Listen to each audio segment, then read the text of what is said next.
كتاب هذه حياتك، لا وقت للتجارب. مبادئ مجربة لتجد الحياة التي تتمناها، بقلم جيم دونوفان. مقدمة: لقد خلق الإنسان ليحيا وليس ليعد نفسه للحياة. بوريس باسترناك. قصتي: قد تسأل نفسك ما الذي يؤهل هذا الرجل لتأليف هذا الكتاب؟ إن ما يؤهلني هو أنني كنت متواجدا هناك. لقد هبطت إلى القاع وصعدت إلى السطح مرة أخرى. لقد غرقت في أدنى مكان يمكن أن يصله إنسان، ذهنيا وجسمانيا وروحيا وعاطفيا وماديا. لقد انحدرت إلى أكثر الأماكن التي لا أود أن أعود إليها مرة أخرى. ومما يثير الدهشة أنه على الرغم من شدة انحداري فقد استطعت تغيير كل شيء يحيطني لأتخلص من حياتي المحطمة، وذلك بتطبيق الأفكار التي تتم مناقشتها في هذا الكتاب. من خلال سلسلة من الأحداث والظروف التي تسببت فيها أفعالي، تحولت حياتي إلى كارثة. لقد كنت أعيش في غرفة صغيرة مؤجرة بحمام مشترك في ساوث برونكس، وهي تعد من أرضى الأحياء بمدينة نيويورك.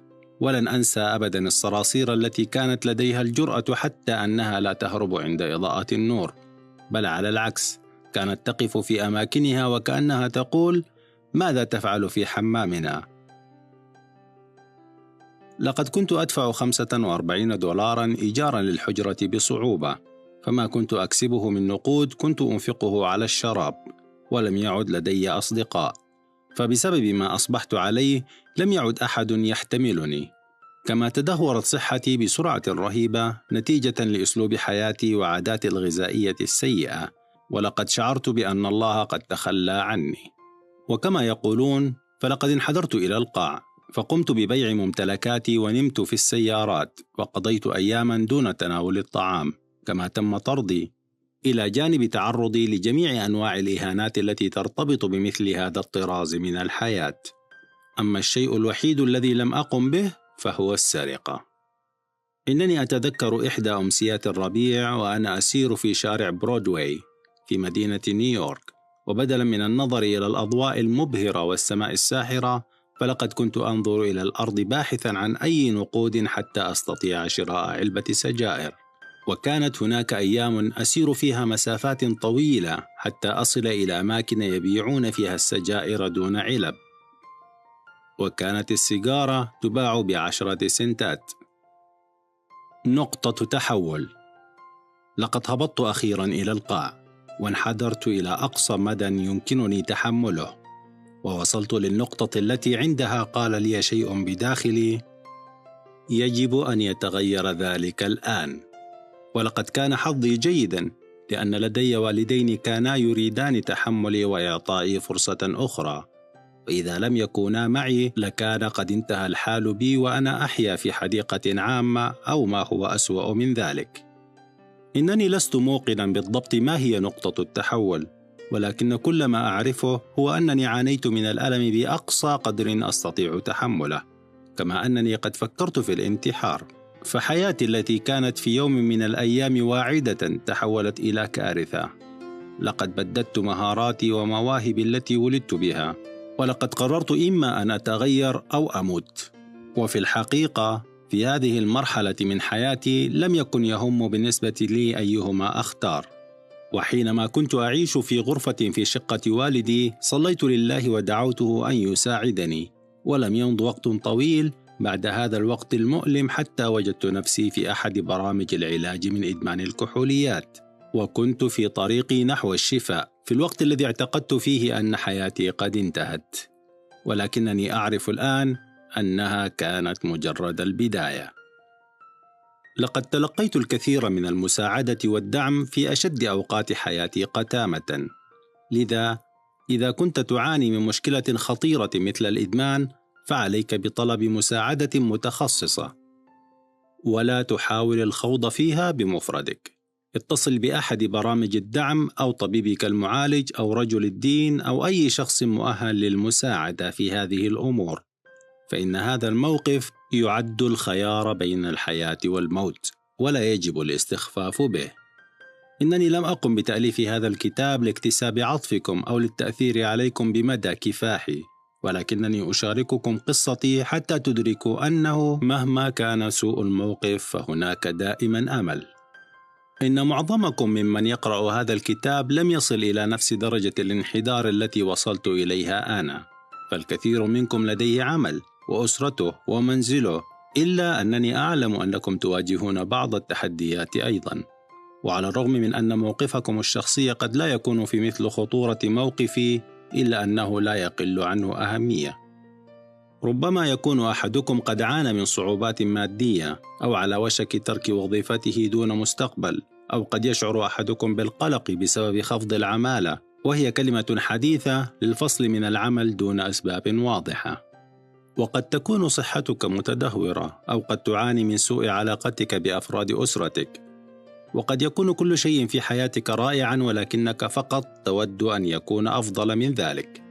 إننا جميعا نرغب في النمو وتوسيع آفاقنا. هناك دائما الكثير لكي نعطيه ونفعله ونملكه ونكون عليه. إن الطبيعة الإنسانية هي التي تجعلنا نرغب في تجربة أفضل ما يمكن أن تقدمه لنا الحياة. كتاب بسيط. إن هذه الاستراتيجيات بسيطة وعملية، ويمكن لأي فرد منا استخدامها، وعن طريق تطبيق المبادئ الموجودة بهذا الكتاب يمكنك أن تنتقل من الحياة التي تعيشها في هذه اللحظة إلى الحياة التي تراها في أحلامك. اليوم وبعد سنوات عديدة أقوم بلوم نفسي عندما أنظر إلى الحياة الرائعة التي أحياها الآن، كما أنني أشكر الله على الفرصة الثانية التي منحها لي. وكما قال روبرت شولر: لقد وعدت الله أن ألاحق الحلم الذي منحني إياه. إنني الآن أقوم بعمل أحبه، كما أن لي أثرا إيجابيا في حياة الآخرين. لقد كرست نفسي تماما لعملي، وأتشوق لكل يوم جديد بحماس وإثارة لكي أبدأه. إنني متزوج بامرأة رائعة تزودني بالدعم والمساندة، زوجتي جورجيا، ولدي أسرة لطيفة وأصدقاء أعزاء، وأسكن في منزل يفوق الخيال في جماله، ويحتوي على جميع أدوات الرفاهية التي أرغب بها، في مكان جميل في مقاطعة باكس بولاية بنسلفانيا. لقد أصبح لدي أكثر مما كنت أتخيل، ولكن أهم شيء هو أنني أعيش في سلام داخلي، ولقد أعدت التواصل مع الله، ذلك التواصل الذي شعرت للحظة بأنني قد فقدته. إن لحياتي هدفا مثل حياتكم تماما، وجميعنا مشاركون في إعمار هذا العالم، ولكل منا دوره الذي يجب أن يؤديه في الحياة. ملاحظة: لا تقرأ هذا الكتاب فحسب، بل قم باستخدامه. أرجو أن تستخدم هذا الكتاب ولا تقرأه فقط، قم بتطبيقه. خذ منه كل ما تحتاج إليه لجعل حياتك هي الحياة التي ترغب فيها. قم بذلك الآن لأنك تستحق ذلك. قم بذلك الآن لأن أسرتك تستحق أفضل حياة ممكنة، والأهم من ذلك هو أن تقوم بذلك الآن لأنها حياتك وليست مجرد تجربة ثوب جديد. كيف تستخدم هذا الكتاب؟ إنهم يستطيعون لأنهم اعتقدوا أنهم يستطيعون. فيرجيل. كيف يمكنك الحصول على أقصى استفادة من هذا الكتاب؟ إذا لم تكن لديك مذكرات فإنه لمن الجيد أن تقوم بكتابتها، فلقد قيل من قبل أن الحياة التي تستحق أن نحياها تستحق كذلك أن يتم تسجيلها. إن المذكرات ليست بحاجة لأن تكون تفصيلية، ويمكنك عمل ذلك في أي مفكرة، فهي مثل الاحتفاظ باليوميات. إنك فقط بحاجة إلى مكان لتسجل فيه أفكارك وملاحظاتك ومشاعرك، مكان لتدون فيه أحلامك وأهدافك وخططك. هناك العديد من الأشخاص الذين يكتبون في مذكراتهم كل يوم، على الرغم من عدم ضرورة ذلك. إن أعظم فائدة في الاحتفاظ بالمذكرات هي القدرة على العودة عبر السنوات الماضية. إنني أقوم بذلك منذ 10 سنوات تقريبا، وأنا أحب قراءة مذكراتي التي كتبتها خلال السنوات الماضية. إن رؤية ما أصبحت عليه الآن وإدراك ما حققته من أحلامي يحفزني ويلهمني كثيرا. سوف تقابل بعض التمارين خلال هذا الكتاب أرجو أن تقوم بها. قم بتدوينها في مذكراتك أو على الأقل في مكان ما داخل أي كتاب. وكما قلت مسبقا فإن هذه المبادئ مفيدة ولكن فقط إذا استخدمتها.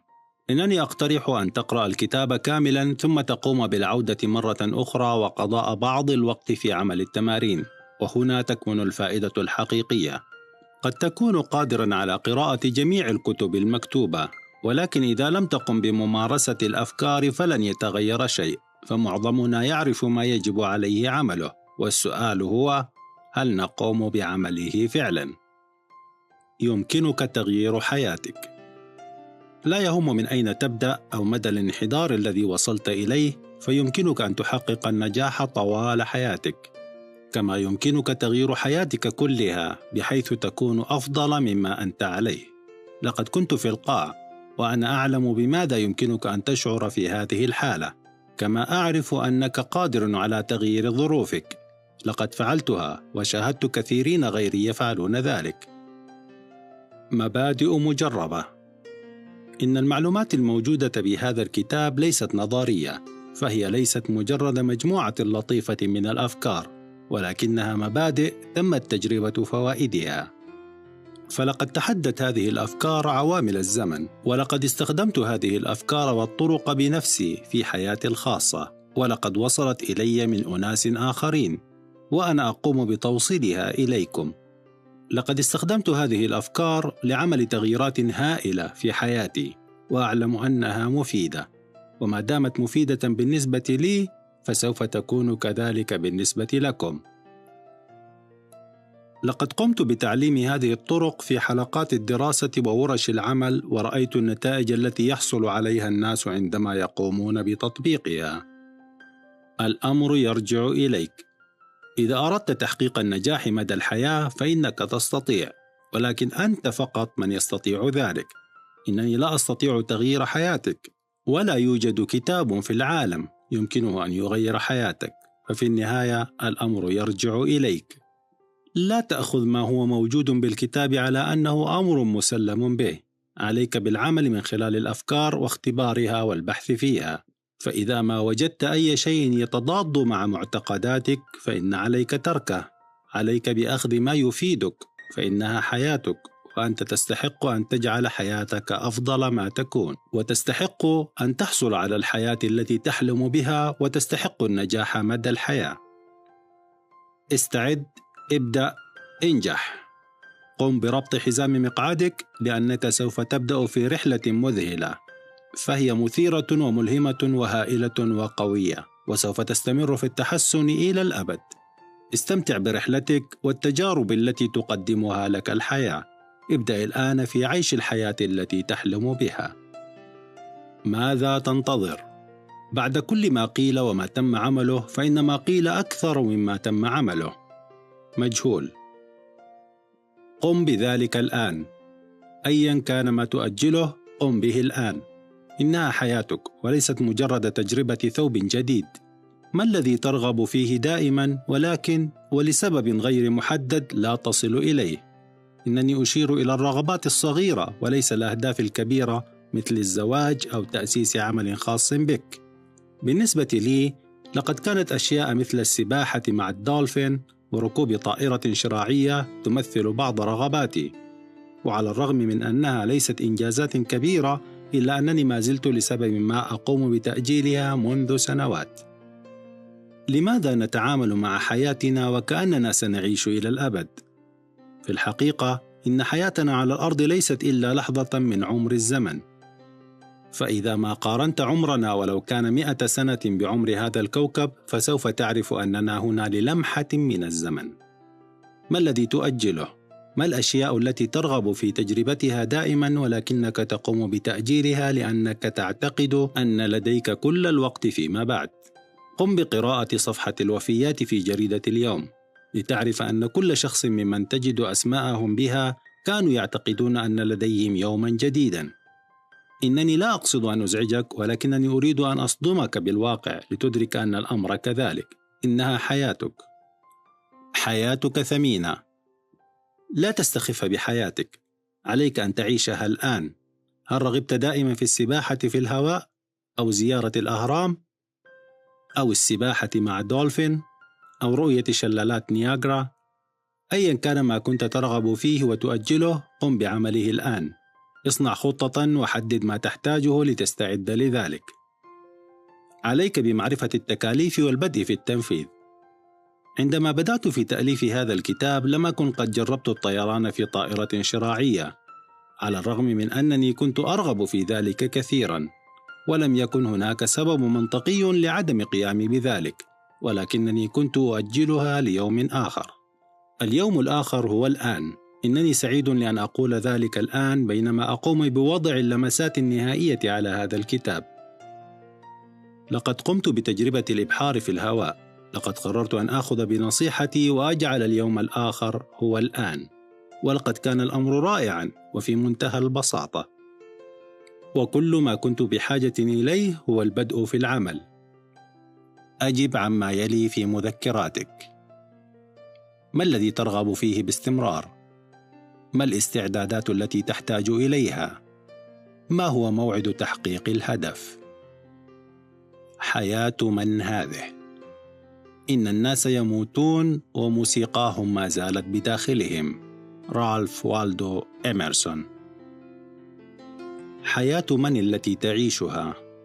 هل تعيش حلمك أم حلم شخص آخر؟ كم من حياتك يتم تقريره من قبل شخص آخر؟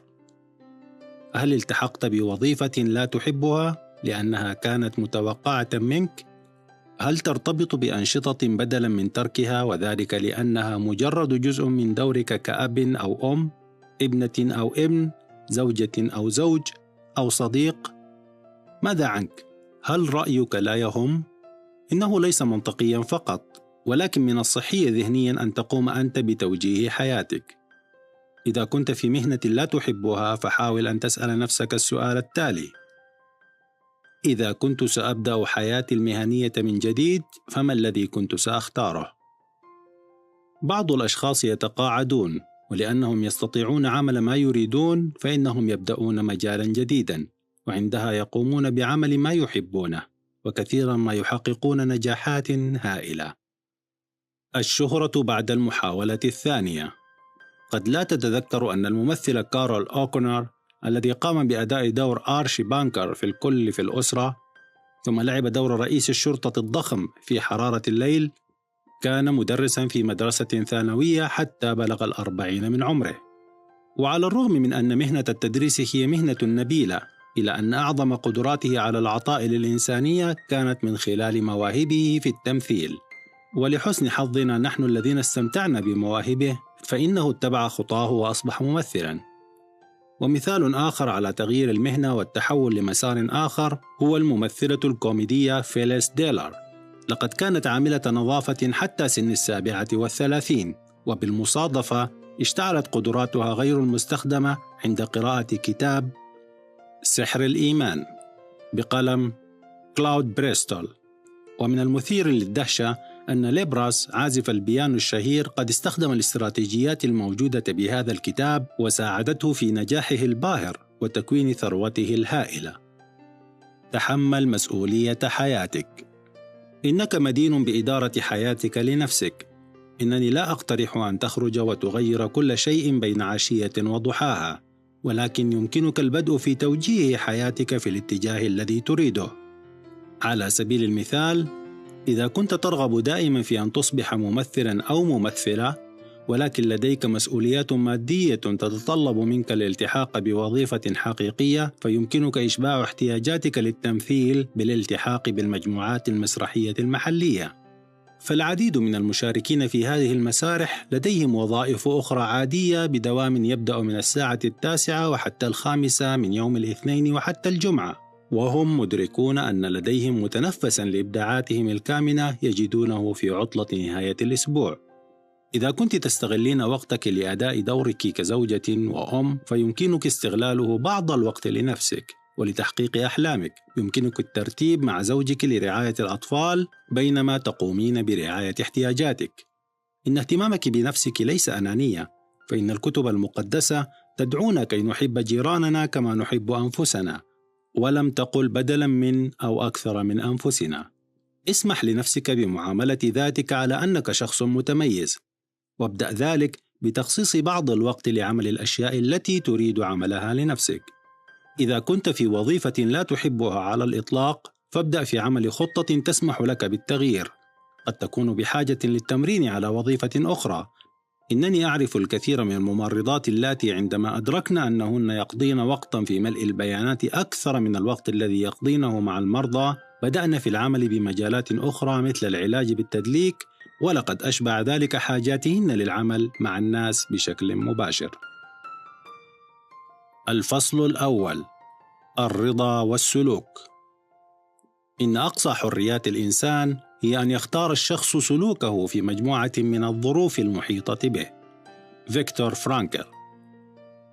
منذ سنوات عندما كنت أعيش في مدينة نيويورك، اعتدت على استخدام القطار في ذهابي للعمل، وعادة ما كان يوجد هنالك المئات من الأشخاص على الرصيف منتظرين القطار، وأحيانا ما كان يتأخر القطار لسبب أو لآخر.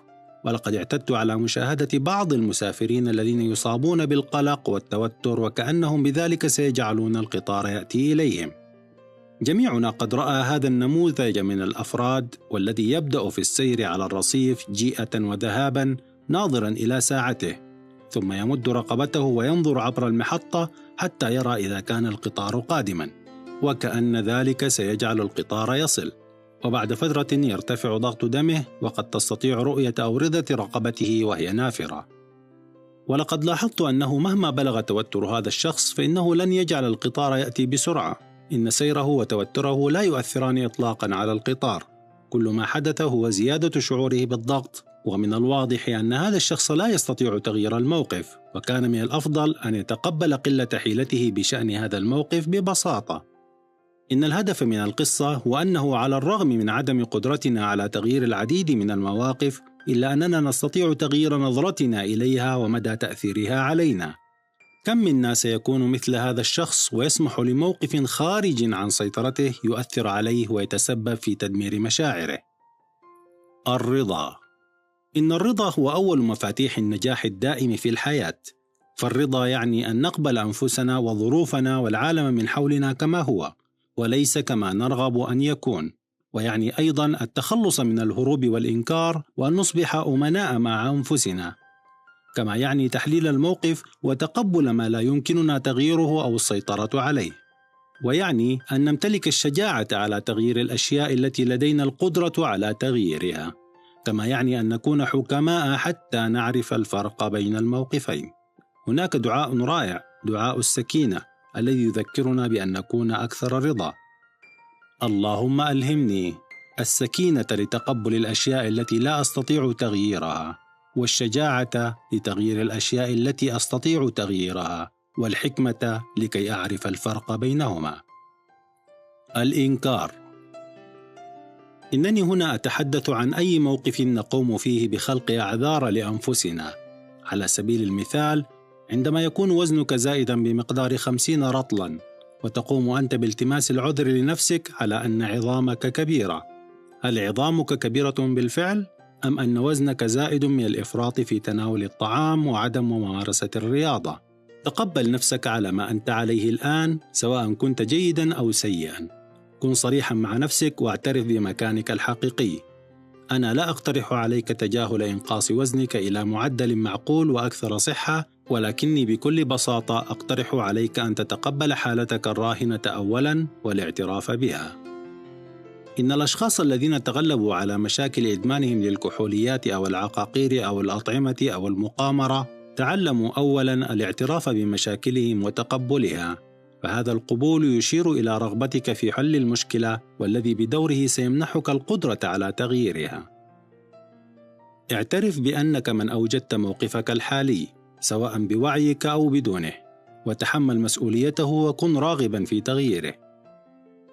كلما استطعت تقبل حقيقة الموقف فسوف تتمكن من اتخاذ خطواتك الأولى نحو حياة سعيدة وناجحة. تقبل نفسك. العديد منا لديه صور سلبية عن نفسه. إن معظم مشاكل مجتمعنا الخطيرة إدمان المخدرات، الكحوليات، ارتكاب الجرائم، عصابات المراهقين، الطلاق وغيرها كثير تبدأ بصورة سلبية عن الذات وعدم الاعتزاز بالنفس. إن معظم المجرمين ليس لديهم تقدير لذواتهم. إن كل ما تحتاجه للتأكد من ذلك هو زيارة أحد السجون والحديث مع أحد النزلاء بها، وأول ما سوف تلاحظه هو أنهم ينظرون في الأرض باستمرار طوال فترة حديثهم معك، وهذا دليل قاطع على فكرتهم السيئة عن أنفسهم. خلال إحدى ورش العمل الخاصة بي قالت إحدى السيدات أنها لا تحب الذهاب إلى الحفلات أو مقابلة أشخاص جدد، لأنها وكما قالت هي لأنهم سوف يعرفون كم أنا غبية. والحقيقة أنها شخصية ذكية للغاية، ولكنها قد نمت لديها صورة سلبية عن نفسها وسمحت لها بالحد من تجاربها.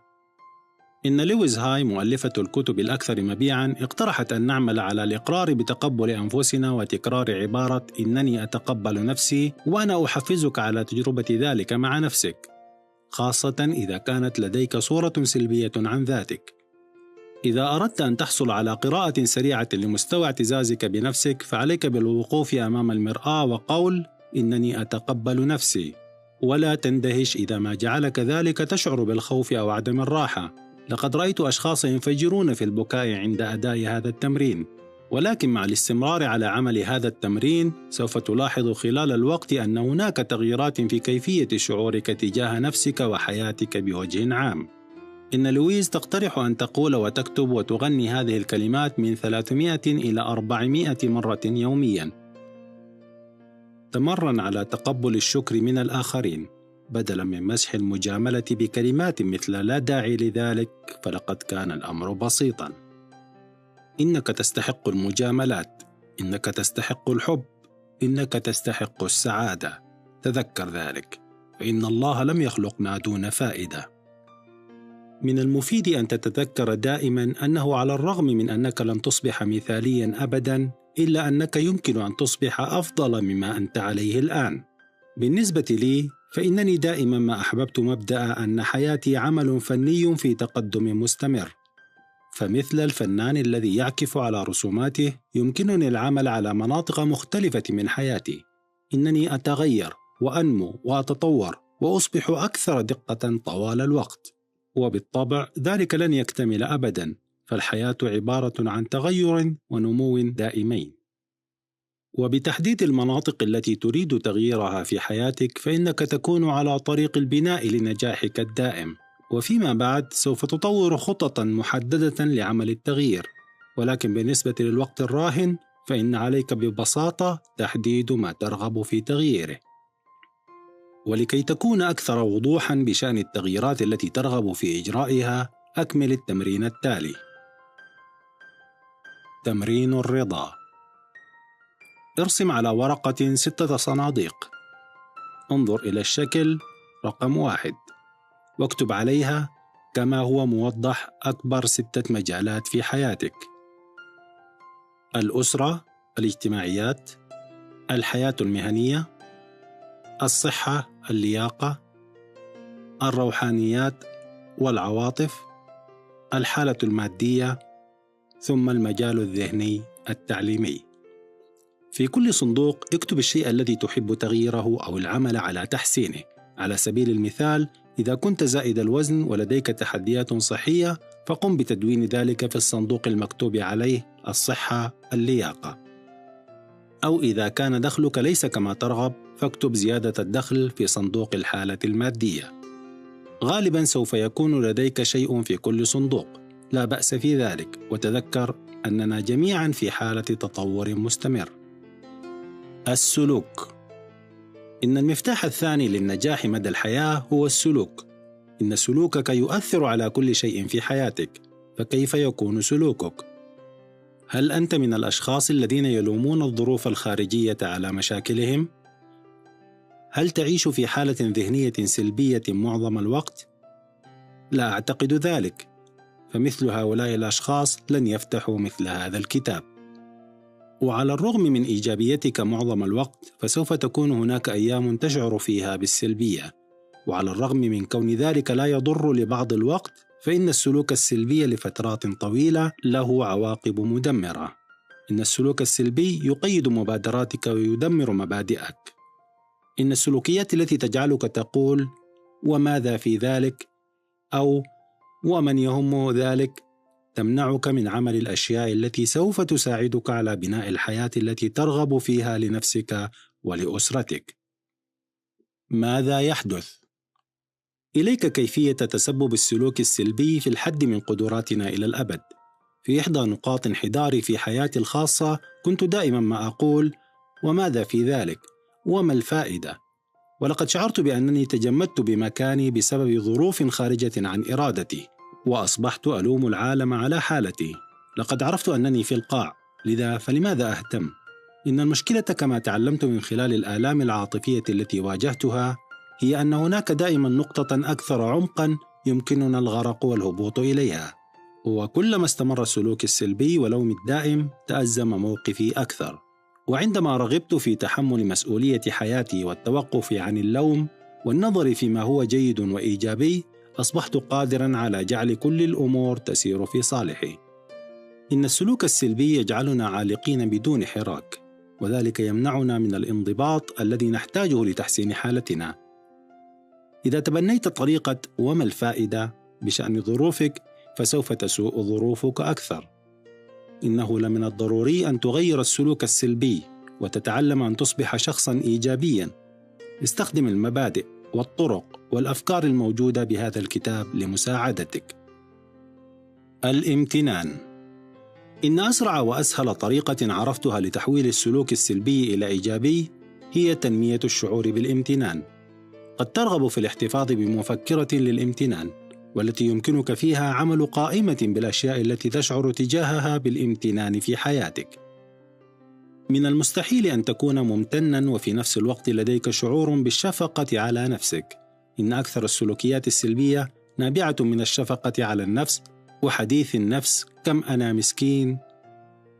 يمكنك تغيير السلوك السلبي إلى الإيجابي بسرعة، وذلك بأن تصبح ممتناً. إن أبسط طريقة لعمل ذلك هي أن تطرح على نفسك هذا السؤال: ما الذي أشعر بالامتنان من أجله اليوم؟ ثم تدون ما يأتي بذهنك. قد يكون ذلك كل ما لديك من نعم، مثل الصحة الجيدة أو نقاء الذهن أو الأسرة المحبة أو العمل الجيد أو المنزل المريح أو الأصدقاء أو الحيوانات الأليفة، وهكذا. اجعل إحصاء النعم التي لديك عادة يومية، وقم بعمل قائمة بما تشعر تجاهه بالامتنان في حياتك. وعندما يكون هذا أول شيء تفعله عند استيقاظك في الصباح، سوف تشعر بتحسن فوري، وهذا بدوره يجعلك تبدأ يومك بشكل إيجابي. وفي الأيام التي تشعر فيها بالسلبية والإحباط، أخرج المفكرة وقم بقراءتها، حيث أن القيام بذلك سوف يشعرك بتحسن فوري. العمل. سوف نقوم بمناقشة العمل بالتفصيل فيما بعد بهذا الكتاب، إلا أنني أود أن أقوم بالإشارة إليه هنا لأن هذا الأمر يمكن أن يكون له تأثير هائل على حياتك. الكثير منا يقضي حياته محاولا اتخاذ قرار بشأن ما يقوم به في موقف معين. إن إحدى أهم السمات الرئيسية في الأشخاص الناجحين هي اتخاذهم للقرارات بسرعة وعدم تغييرها إلا نادرا. أما الأشخاص غير الناجحين فإنهم يقضون وقتا طويلا ليقرروا ما يقومون به، وهم يغيرون رأيهم في لمح البصر. إذا كنت تواجه اتخاذ قرار ما وبعد وزن الأمور بعناية، قم بعمل اختيارات وتصرف بشأنها فورا. وفي معظم المواقف تقريبا فإن عمل شيء هو أفضل من الجلوس وانتظار حدوث شيء. لقد مررت في حياتي العملية بأوقات لم أكن أعلم فيها ما سأفعله في المستقبل، وهي الأوقات التي شعرت فيها بالخوف والحيرة. وإذا كنت تدير عملك الخاص فقد تكون قد مررت بنفس الموقف. وما اكتشفته هو أنني إذا كنت قد تحركت، خرجت ورأيت الناس أو قمت بعمل مكالمة هاتفية أو كتابة خطاب، فقد يبدأ الأمر بالتغير للأفضل. إن التحرك والتصرف يضعنا على ما يعرف بطريق الاحتمالات. إنك دائما ما تكون أفضل عندما تقوم بعمل شيء بدلا من الجلوس وانتظار حدوث شيء. إننا دائما ما نميل، خاصة في المواقف المثيرة للتوتر، إلى التصرف مثل النعامة، ونضع رؤوسنا في الرمال أو تحت الغطاء حسب الحالة التي نمر بها. إن خوفنا يجعلنا لا نفعل شيئا، والمشكلة هي أن عدم عمل شيء ينتج عنه نفس النتيجة، لا شيء. أما التصرف والعمل فينتج عنه دائما نتيجة، إذا لم تكن متأكدا مما يجب عليك فعله خاصة في عملك، فقم بعمل شيء ما. قم بعمل ما يتوارد إلى ذهنك مباشرة، وبمجرد أن تبدأ في العمل استمر وسوف يتضح لك التصرف الأفضل. يقول إدغار كايس: ثق بالله، قم بتطبيق ما تعرف، وسوف تأتي الخطوة التالية. تمرين التصرف الفوري. اكتب في مفكرتك أي مواقف أو تحديات تواجهها، وبجوار كل منها اكتب تصرفا واحدا بسيطا يمكنك عمله فورا للمساعدة على الحل. وبمجرد أن تتقبل موقفك ويتحول تصرفك وتقرر الشروع في العمل، فإن الخطوة التالية في طريقك نحو إيجاد الحياة التي تحلم بها هي الإيمان. الإيمان بقدرتك على التصرف في مواجهة الموقف الذي تمر به. أيا كان ما تريد تغييره، فإنه لمن الضروري أن تنمي ثقتك بقدرتك على تغييره. فإذا شعرت بأنك عاجز واعتقدت أنك ضحية الظروف، فإنك بحاجة إلى تغيير معتقداتك أولا، وتحويلها إلى قوة وقدرة على التغيير. إن أحد نتائج تحديد التغييرات التي ترغب بها وتقبلك كل شيء بحياتك هو أنك عندما تقوم بذلك فإنك تكتسب القوة لتغييرها. الفصل الثاني: المعتقدات. ما الذي قد تحاول عمله إذا عرفت أنك لن تفشل؟ دكتور روبرت شولر. لقد قال هنري فورد: سواء كنت تعتقد أنك تستطيع أو أنك لا تستطيع، فإنك على صواب. إن جودة حياتك وأفعالك وإنجازاتك جميعها تتحدد بمعتقداتك. إنها جملة قوية مثيرة للتحدي، ولكنك سوف تدرك مدى صحتها بمجرد أن تختبر مبدأ المعتقدات. لماذا لا تجري الأفيال؟ منذ عدة سنوات أتيحت لي فرصة متميزة لزيارة ماديسون سكوير في نيويورك في أثناء عروض سيرك رينجلينج براذرز بارنام أند بيلي، وأقل ما يقال في ذلك إنها تجربة ساحرة. فلقد كنت قادرا على التجول ورؤية الأسود والنمور والزراف وجميع حيوانات السيرك.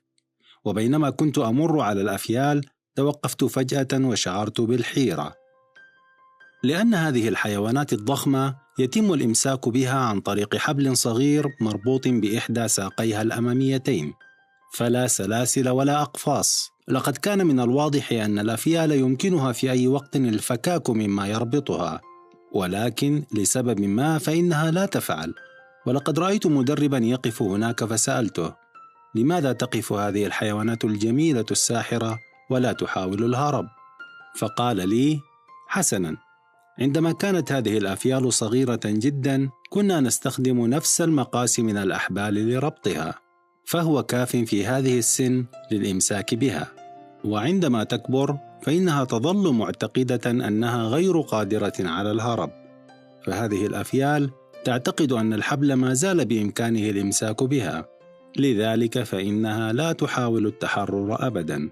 لقد اندهشت، فهذه الحيوانات تستطيع التحرر من الأحبال في أي وقت، ولكن لأنها تعتقد بعدم قدرتها فإنها تظل في مكانها.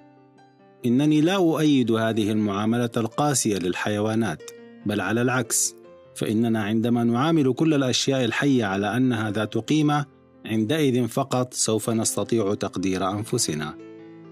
ومثل الأفيال، كم منا يعيش حياته وهو متعلق بالاعتقاد الخاطئ بأنه لا يستطيع عمل شيء، لأنه ببساطة فشل من قبل في القيام به. كم منا تعوقه معتقدات قديمة لا تخدمنا الآن. كم منا تجنب محاولة عمل شيء جديد بسبب معتقد ما يحده أو يعوقه؟ والأسوأ من ذلك، كم منا تمت إعاقته بسبب معتقدات شخص آخر؟ إن المعتقدات ليست حقائق. إن مجرد اعتقاد شخص ما بعدم قدرته على عمل شيء، حتى لو كانوا مجموعة من الناس، لا يجعل ذلك أمرا حقيقيا.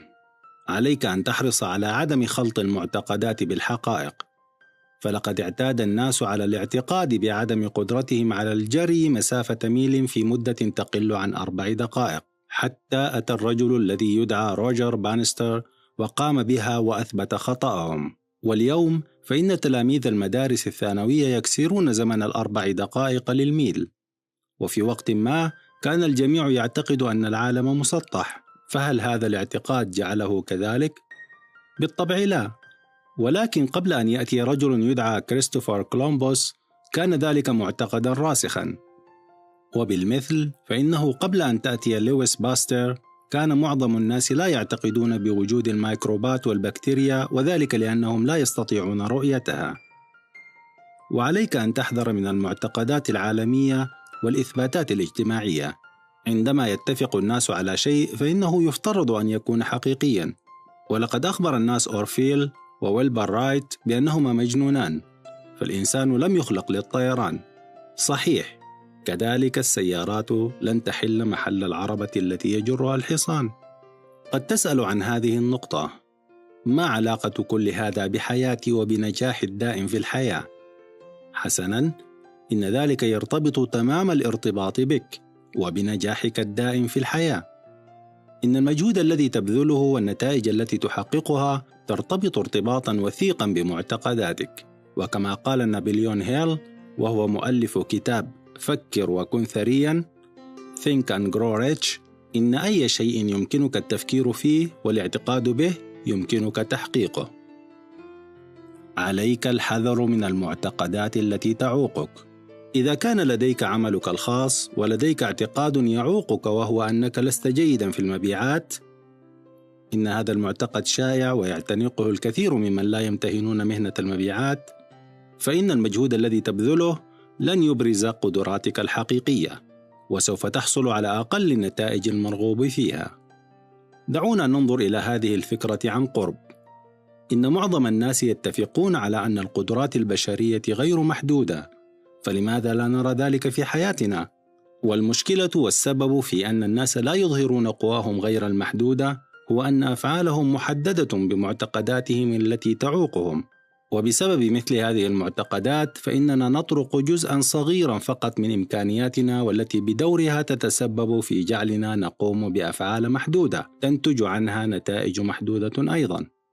وفي حالة مجهوداتك في المبيعات، فإذا كنت تعتقد أنك لست جيداً في المبيعات فسوف تكون جهودك بلا طائل، فقد تقوم بعمل عدد قليل من المكالمات للبيع وتكون النتيجة رديئة، ثم تقوم بربط المشكلة باستخدام النتائج الرديئة لتقوية معتقداتك التي تعوقك، وتقول أشياء مثل: أرأيت؟ لقد أخبرتك أنني لن أستطيع بيع هذا المنتج. وعلى الجانب الآخر، فعندما تنمي اعتقاداً يقول: إنني مسؤول مبيعات رائع، فسوف تطلق المزيد من إمكانياتك وتستخدم إبداعك الكامن كي تقوم بالمزيد من العمل، وبذلك يمتزج المعتقد مع التصرف وينتج عنهما نتائج رائعة. إن الأفراد الناجحين يفترضون أن النجاح هو النتيجة الطبيعية لمجهوداتهم. لقد قام واين داير بتأليف كتاب بعنوان التحول، سوف تراها عندما تؤمن بها. Transformation. You will see it when you believe it. إن فلسفة داير البسيطة هي أنك إذا بدأت الاعتقاد في نجاحك فسوف ترى النتيجة في حياتك، وعندما تبدأ في الاعتقاد بقدرتك على الوصول لأهدافك فسوف ترى معتقداتك وهي تحلق كالطائرة. تحدى معتقداتك المقيدة. عندما يبدأ أحدنا حياته المهنية أو يشرع في إدارة عمله الخاص، فإننا غالباً ما نسمع عبارات التحذير من المخاطرة من أصدقائنا وأفراد عائلاتنا التي تنبع من نواياهم الحسنة.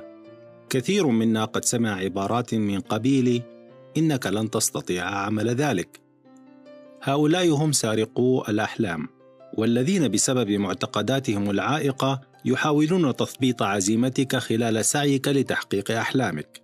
يجب أن تتجاهلهم مهما كلفك الأمر. إنني لا أقترح أن لا تطلب النصيحة من الأفراد والخبراء المؤهلين، ولكن عليك تجنب المعتقدات التي قد تعوقك، خاصة من الأفراد الذين لا يعرفون عن العمل شيئا.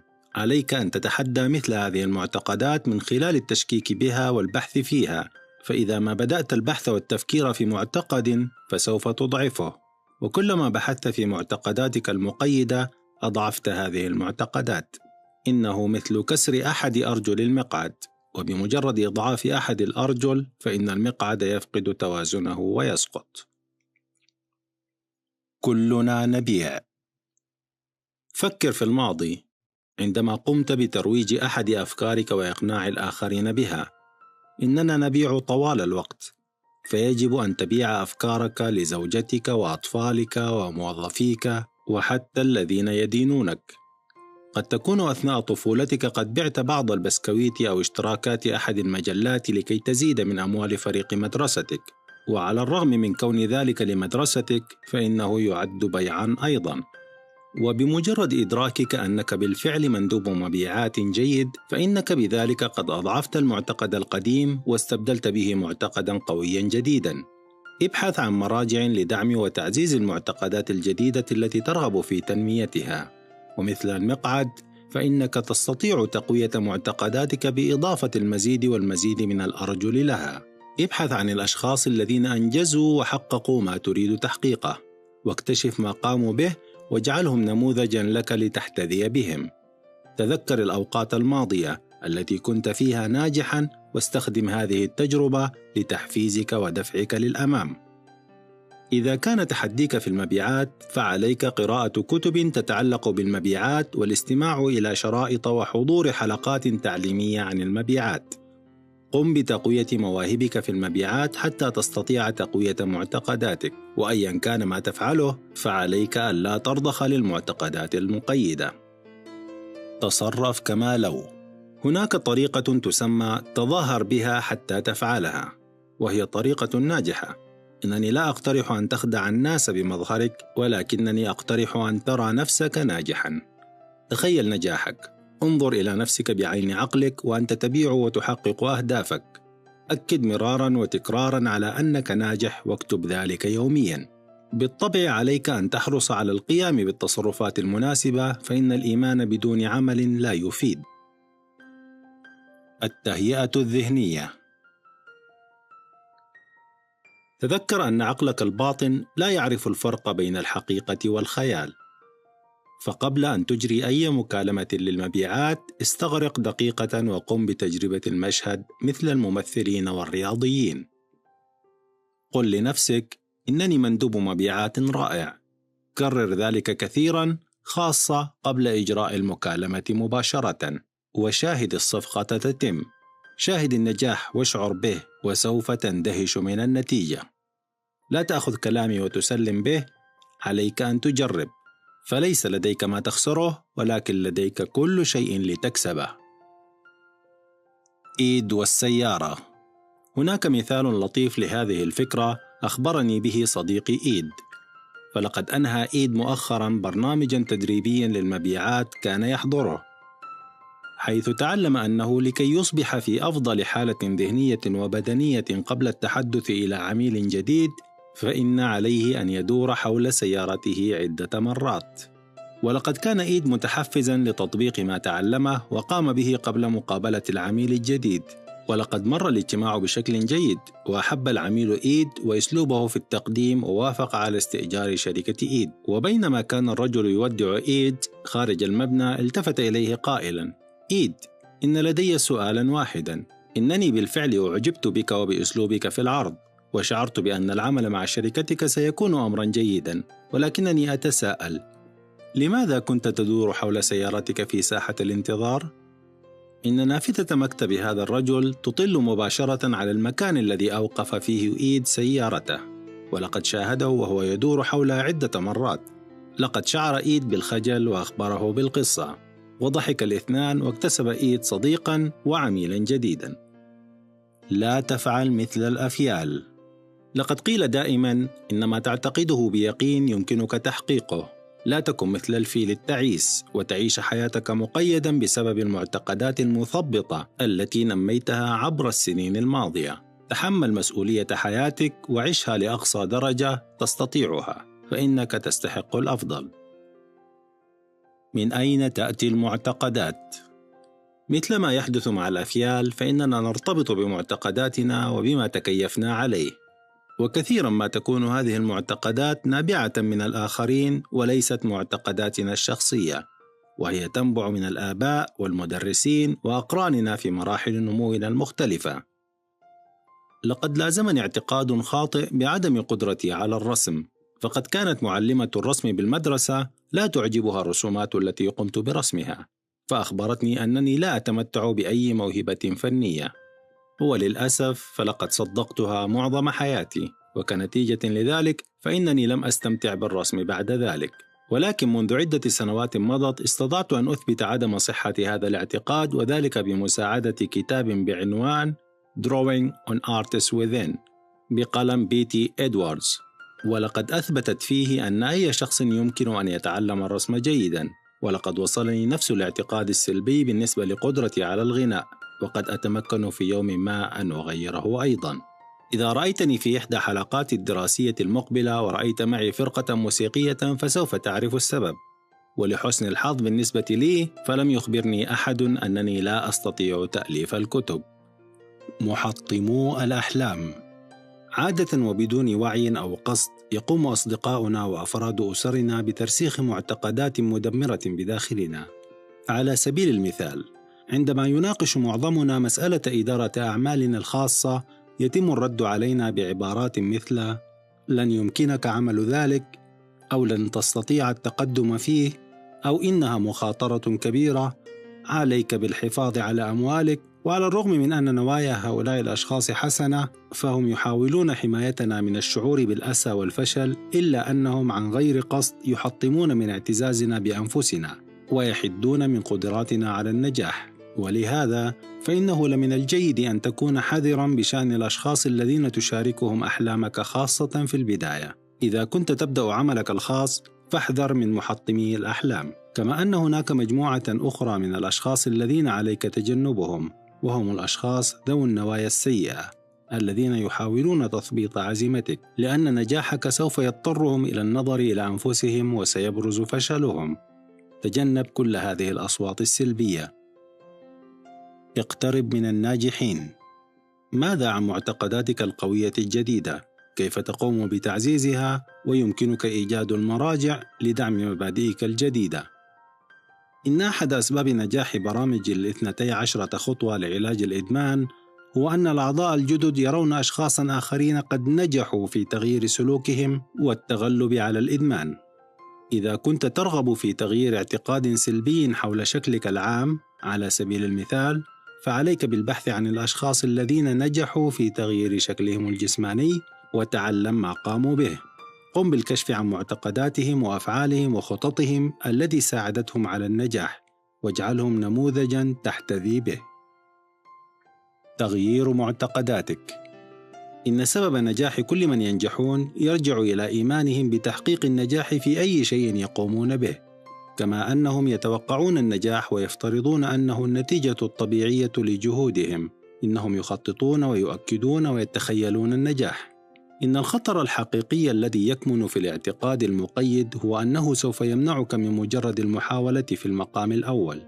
لذا فإنه لمن الطبيعي أن ترغب في تغيير مثل هذه الاعتقادات التي تقف بينك وبين الحياة التي تحلم بها. إن أبسط وأسرع طريقة لتغيير الاعتقاد هي أن تتحداه. إن معتقداتنا تقوى وتدعم من خلال نظام من المراجع، إلا أننا نستطيع إيجاد مراجع لدعم الجانب المضاد من المعتقدات. يمكننا إيجاد مراجع لمساندة فكرة أن السياسيين محتالون، فهناك الكثير منهم في السجون لدعم هذا المعتقد. كما يمكننا إيجاد المرجع لمساندة الفكرة المضادة، وهي أن السياسيين أناس صالحون ويقومون بعمل تغييرات إيجابية. إنني لا أستطيع لأن عندما أذهب لعمل ورشة عمل في السجن، فإنني دائما ما أقابل الاعتقاد المتمثل في عبارة إنني لن أتقدم أبدا لأنني دائما سوف أكون سجينا سابقا. ثم أقوم بإخبارهم بقصة الرجل الذي خرج من السجن ليلتحق بوظيفة مؤقتة كعامل لغسيل السيارات في أحد معارض السيارات، والذي ترقى في قسم الخدمات ثم وصل إلى المبيعات ثم إلى إدارة المبيعات، وهو الآن نائب رئيس مجلس إدارة الشركة. وبعد ذلك أسأل أحد أفراد المجموعة إذا كان أحدهم يعرف شخصا خرج من السجن واستطاع استعادة حياته الطبيعية. ودائما ما ترتفع أيدي معظم الموجودين حين يدركون أن لديهم فرصة أخرى، ثم أفسر لهم أنهم إذا آمنوا بأنهم يستطيعون النجاح فسوف ينجحون. ثم أحكي لهم قصة حياتي وكيف أنني ارتقيت من الحياة التي كنت أعيشها لأنني اعتقدت أنني أستطيع عمل ذلك. أندي هو الفائز. إن القصة التي تثير المزيد من الدهشة هي قصة صديقي أندي، الذي كان معظم حياته يعتقد أنه يجب أن يقضي مستقبله جالسا على أحد مقاعد الحدائق العامة وهو يحتسي الخمور.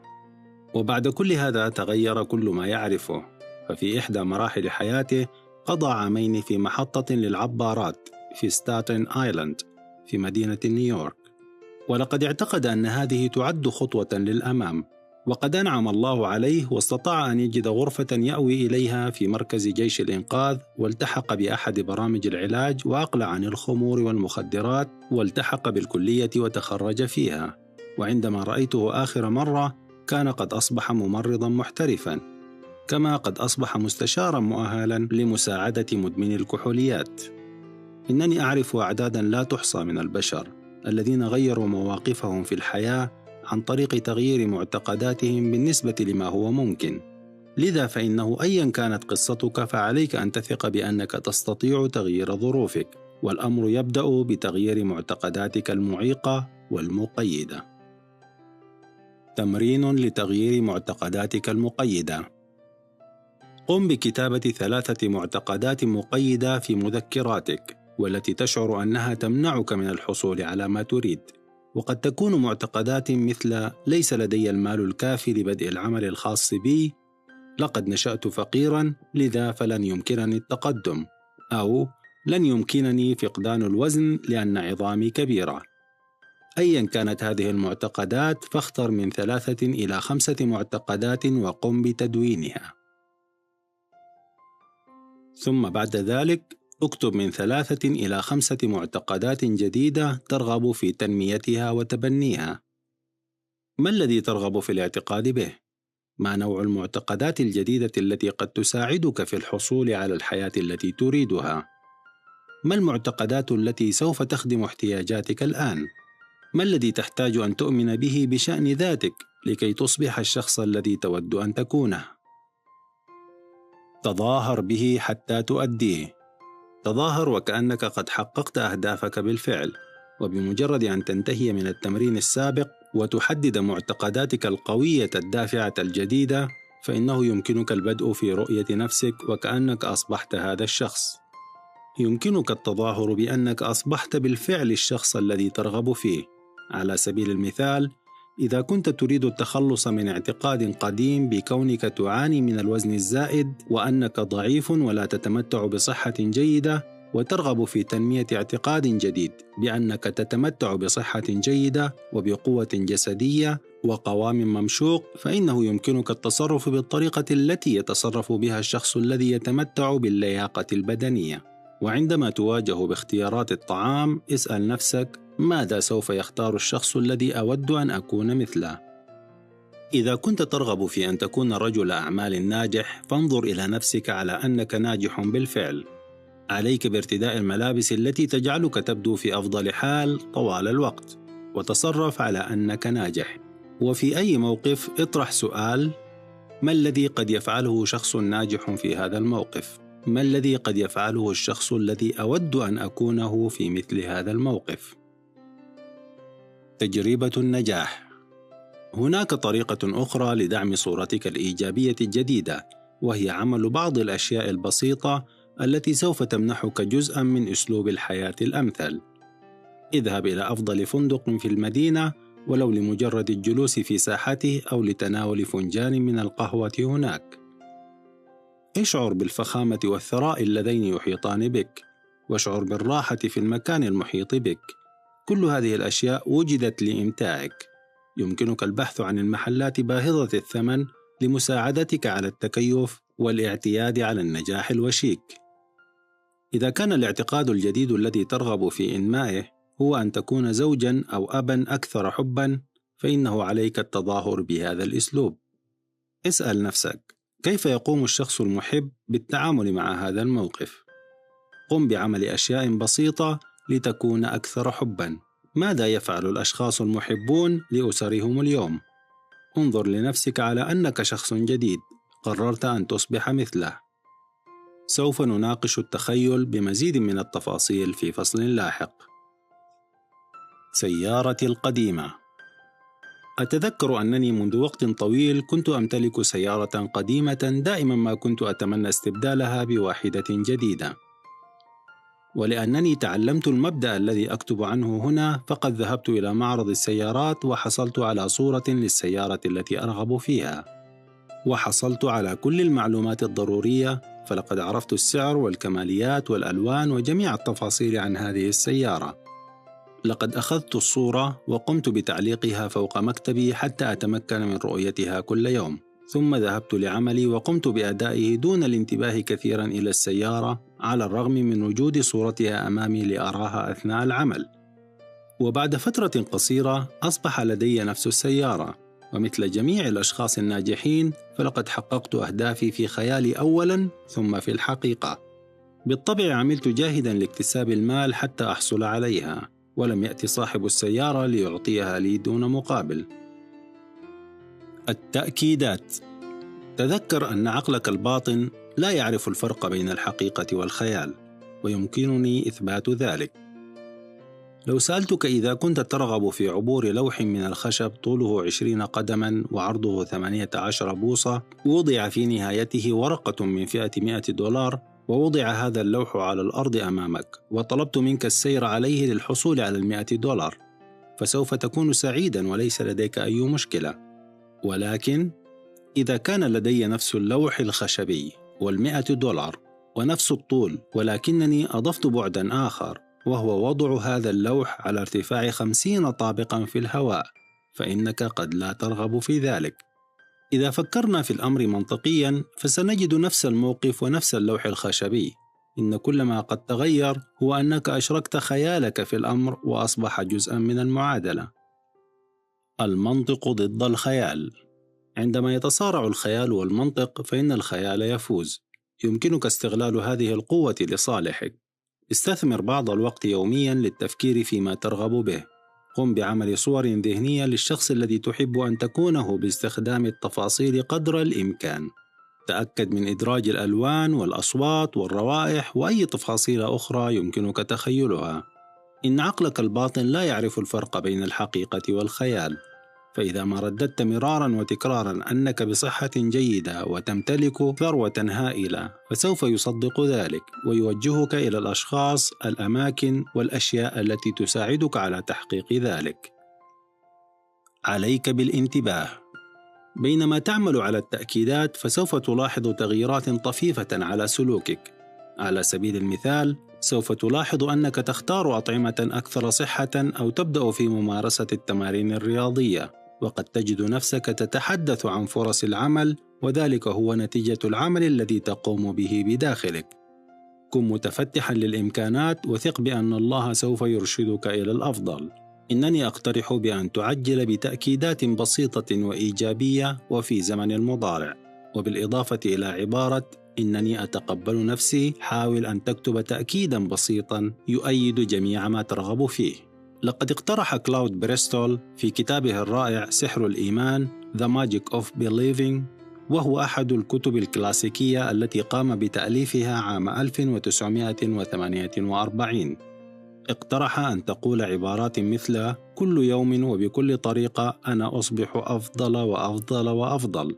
لقد استخدمت عبارة إنني أتمتع بالصحة الجيدة وبالنجاح ولدي ثروة هائلة كتأكيد أساسي بالنسبة لي، ويمكنك اختيار تأكيدات أخرى لمواجهة الأشياء التي تعمل عليها. احرص على كتابتها يوميا إذا أمكن من 25 إلى 30 مرة أو أكثر، واستخدم المرآة.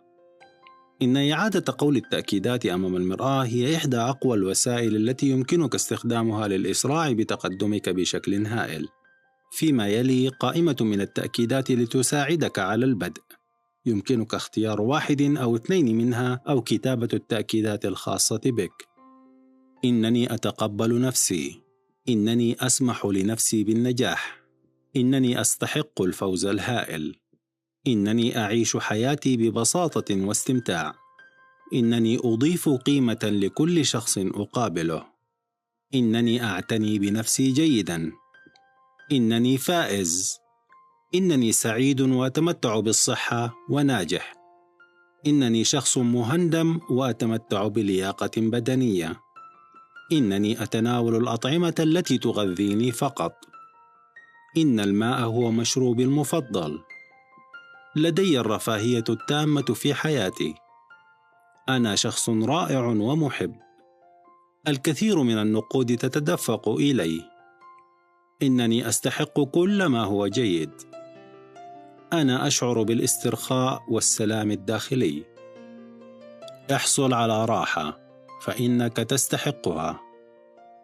لقد تقدمت كثيرا يا صديقي، والآن بعد أن قمت بتحديد ما تريد تغييره في حياتك وتعلمت أن تتقبل كل شيء في حياتك ولا تنكره، وقمت بتنمية سلوكيات أكثر إيجابية وتحديد معتقداتك المقيدة ونميت معتقدات دافعة جديدة، فإنك بحاجة للراحة. خذ يوما أو 2 لجعل الأمر يتغلغل في حياتك. قم بتهنئة نفسك فإنك في طريقك نحو حياة أكثر إثارة وازدهارا. الفصل الثالث: القرارات والأحلام. هناك شيء مثير للدهشة في الحياة، وهو أنك إذا لم تقبل بغير الأفضل فغالبا ما ستحصل عليه. سومرست موجام. إن كل ما تفعله وكل ما لا تفعله يبدأ بقرار، فإنك تقرر إما أن تنهض من فراشك في الصباح أم لا، وتقرر ما ترتديه، وتقرر ما إذا كنت ستذهب إلى العمل أم لا، وإذا ذهبت فمع أي شخص تقضي وقتك، وهكذا. وغالبا ما يتم اتخاذ هذه القرارات دون وعي وبدون الكثير من التفكير.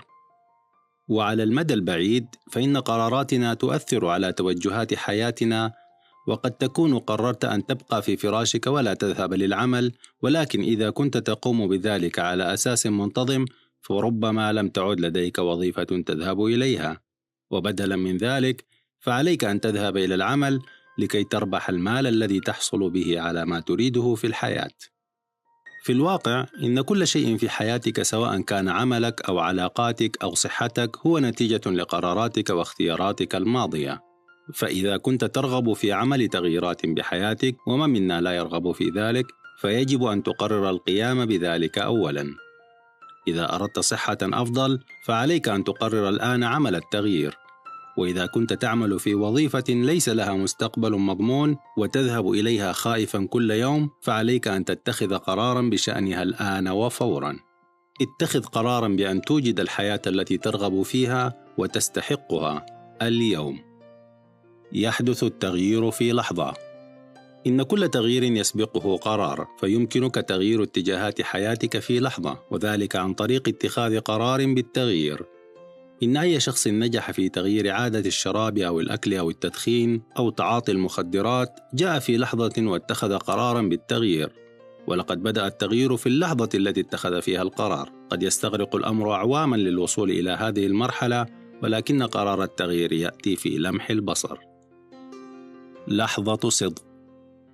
لقد كتبت في المقدمة عن نفسي وكيف أن حياتي قد انحدرت إلى قاع الفقر قبل أن أصل إلى ما أعتبره أقصى نقطة انحدار لي، ولقد استغرق ذلك أعواما كي يحدث. لقد ازدادت حياتي سوءا خلال 10 سنوات، وهذا هو ما يحدث لمعظم الناس، فحياتنا تسوء ببطء دون أن ندرك حتى إلى أي مدى وصلنا، حتى يأتي اليوم الذي نصل فيه إلى القاع. وبالنسبة لي فقد حدث التغيير في لحظة. إنني ما زلت أتذكر هذه اللحظة وكأنها أمس، على الرغم من أنها منذ سنوات عديدة. لقد استيقظت في مستشفى لعلاج إدمان الكحوليات، وكل ما كنت أملكه كان $3.85. وحياتي التي كانت في يوم ما واعدة أصبحت كارثة. إنني أتذكر جلوسي على مقعد متهالك ومشاهدة التلفاز القديم، وكنت أفكر. إنني أتذكر جلوسي هناك بوضوح وأنا أنظر إلى السماء وأدعو الله: لقد استسلمت، فإما أن تأخذني أو تساعدني. إنني لا أستطيع الاستمرار هكذا. وعند هذه اللحظة بدأت حياتي في التحول.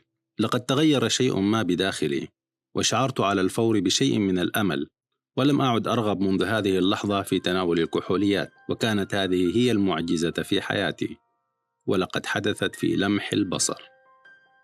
بالطبع استغرقت عملية إعادة البناء بعض الوقت، وسوف تستمر طوال حياتي، فهناك دائما متسع للنمو والتغيير. يمكنك أن تقرر الآن أنك سوف تقوم بعمل التغييرات التي حددتها في الفصل الأول عندما أكملت التمرين في الشكل 1. إذا لم تكن قد قمت بهذا التمرين فأرجو أن تعود لإكماله. اتخذ قرارك الآن.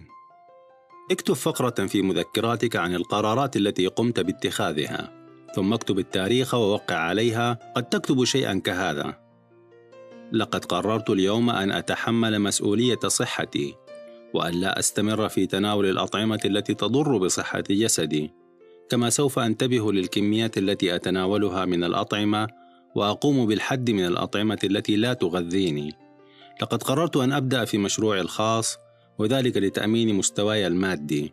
سوف أقوم بتحري الفرص المتاحة لي أولا، وأختار واحدة ثم أجتهد في عمل الجديد قدر استطاعتي. قم بالتوقيع باسمك على ما كتبته، فبمجرد أن تتخذ القرار للتغيير والعمل فإنك تكون على الطريق لحياة أفضل وأكثر متعة.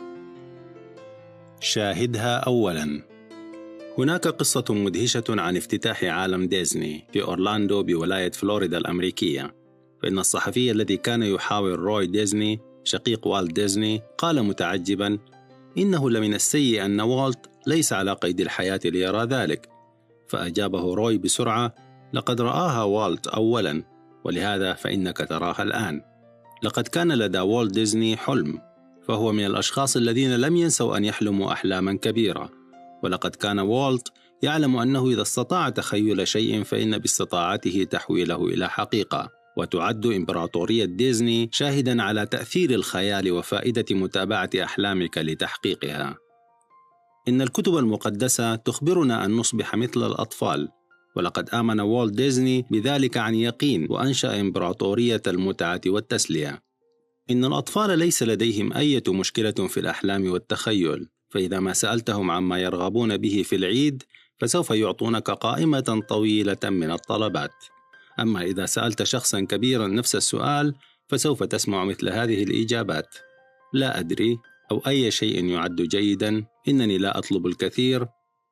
لماذا نحن الكبار يصعب علينا تحديد ما نريده؟ لماذا نعتقد أن علينا أن نرضى بما يأتي إلينا في الحياة؟ لماذا نخاف أن نحلم ونطلب كل ما نريده؟